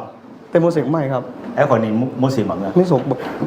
ไม่โอเคนะพระองค์ คือเรื่องมันเกิดยามีเยอะเล เพ ย ราะเรื่องนี้มันเป็นเรื่องศักดิ์ศรีของพระองค์นะ เห็นก็คือโน้ตคอนเซ็ปต์อยู่เยอะกว่าที่ อาจารย์ค่ะข้างบนต้องตื่นเต้นอยากได้ยินด้วยแน่ๆเลยค่ะอาจารย์ข้างบนรออยู่แล้วค่ะ ถ้าอย่างนั้นนี่คือสิ่งที่ภาวะความเป็นผู้นำ เห็นก็คือนั่นสื่อเยอะชอบหาเรา ครับพอดีผมขอสรุปโมเสสนิดนึงนะครับผมโอเคครับ มีอยู่ 4 อย่างครับ แต่ก็คือเอจีเราโมเสสเดี๋ยวจีเนโมลัง มีความชัดเจนครับ แต่ก็คืออายุ ในการทรงเรียกของพระเจ้า โมเสสน่ะอายุมีเนี่ยคู่มาแล้วจีดูจีดอนเนี่ยสิยังอ่ะ 2. ท่านยอมรับอดีตมาทำปัจจุบันเข้าสู่การเป็นข้ารับใช้พระองค์ อายุจุดที่อายุที่ฮักกัวเนี่ยมีเยอะก็อยากให้เปลี่ยนมาแล้วฮักกัว เพราะว่าอดีตโมเสสเคยข่มขืนกับพระเจ้านะครับ อาจีอาตงอาจีเจอย่างไงโมเสสให้มีอะไรคนหนึ่งมานะ เพราะว่าตอนที่โมเสสเนี่ยพร้อมที่จะรับใช้พระเจ้า อาจีมีในแล้วนะ ตอนนั้นพระเจ้าปฏิเสธ อายุอาจีมีเยอะก็มุ่งเล่นตรงล่างไง และโมเสสก็อกหัก โมเสสมีเยอะ หนีไปอยู่มีเดียน มีในอยู่ก็อยู่เจโจยอยู่ แล้วเมื่อพระเจ้ามาเรียกโมเสสบอกว่าข้าพงพูดไม่เป็น จริง ๆ แล้วโมเสสน้อยใจ ไอ้คนนี้จีที่เคยที่ยามก็ไงมีเยอะโมเสสคู่ไหมโมเสสมีเยอะคู่ไงงามาตอนนั้นสิงาดมเงี้ยยาเลยก็รู้ แต่เมื่อโมเสสตัดสินใจในการทรงเรียกของพระเจ้า ไอ้คนนี้โมเสสนี่เจ้านี่มีเยอะก็ไม่ได้ดอกเลยไง โมเสสจะไม่เอาอดีตเนี่ยมาทำลายปัจจุบันของเขา เจ้าไงอย่างนึงมันยิ่งหัวจีคุยไอ้ยุ่งหัวนึงมา แต่เขาจะทำหน้าที่ของตัวเองให้สำเร็จ อายุก็คุยจีตอนนี้มั่วไหม ท่านมีชีวิตที่ไม่หยุดที่จะพัฒนาการความสัมพันธ์ระหว่างตนเองต่อพระเจ้า อายุโจลงจีคุยมาอาจีมันยิ่งหนานี้อ๋อหรอมีเนี่ยโชว์ตาจีคุยมันยิ่งหนานี้เดี๋ยวจีลาสาวไหม เห็นไหมการนำของโมเสสหลังจากที่ทุกครั้งที่ประชาชนเข้ามาหาโมเสส อาทิตย์หาโมมีอะไรอยู่โจนั่นเราอิสราเอลช่วยจีคุยโมเสส นำปัญหาต่างๆมา ก็จะก็อยู่หลังไง โมเสสจะมีเต็นท์หนึ่ง อายุสภาพเสวถึงยาว โมเสสเรียกเต็นท์นั้นว่าเต็นท์นัดพบ แล้วก็สภาพเสว นี่คือโมเสสสร้างความสัมพันธ์ต่อเนื่องตัวเองกับพระเจ้า แล้วก็น่ะอายุ后面要卡ที่ก็รู้โชว์ตาเสวเปียงอ่ะ อย่างที่ 4 โมเสสมีความเชื่อของตนเองให้กลายเป็นพัฒนาความเชื่อของตนเอง กลายเป็นแรงศรัทธาของตน 好似要下做浪呢，要下垃圾呢咯，那要下你將要下要字，要下將就會變表朗啊。ผมอยากอธิบายนิดหนึ่งระหว่างความเชื่อกับและศรัทธาครับ 啊，對下邊ที่จีไอ้หมอนอย่างจีกับ ความเชื่ออยู่ที่นี่ครับ 將ที่อ่ะ係個อย่างเราอุดุอย่าง แต่แรงศรัทธาอยู่ที่ใจครับ ไอ้คนนึง將ไอ้คนนึงมาเราคุย เมื่อไรความเชื่อไม่ได้แปลมาเป็นแรงศรัทธา ไม่ได้ผันแปรมาเป็นแรงศรัทธา 阿条弄条会牛就会弄毛了，会弄将来嘛变红老那。 ความเชื่อจะไม่สามารถขับเคลื่อนชีวิตคุณได้ 将就会阿条的这样嘛是个呀。 ท่านยากอบบอกว่านี้ความเชื่อไม่มีการประพฤติ 呀 เพราะแรงศรัทธานำไปสู่การประพฤติ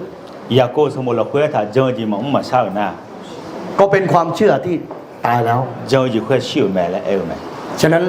เราจำเป็นต้องพัฒนาความเชื่อเรามาสู่แรงศรัทธา 后面那的他将就的。 นี่คือภาวะของผู้นำครับ 那个修个的，修个是就要安买了。 ขอบคุณครับ 也不啥的。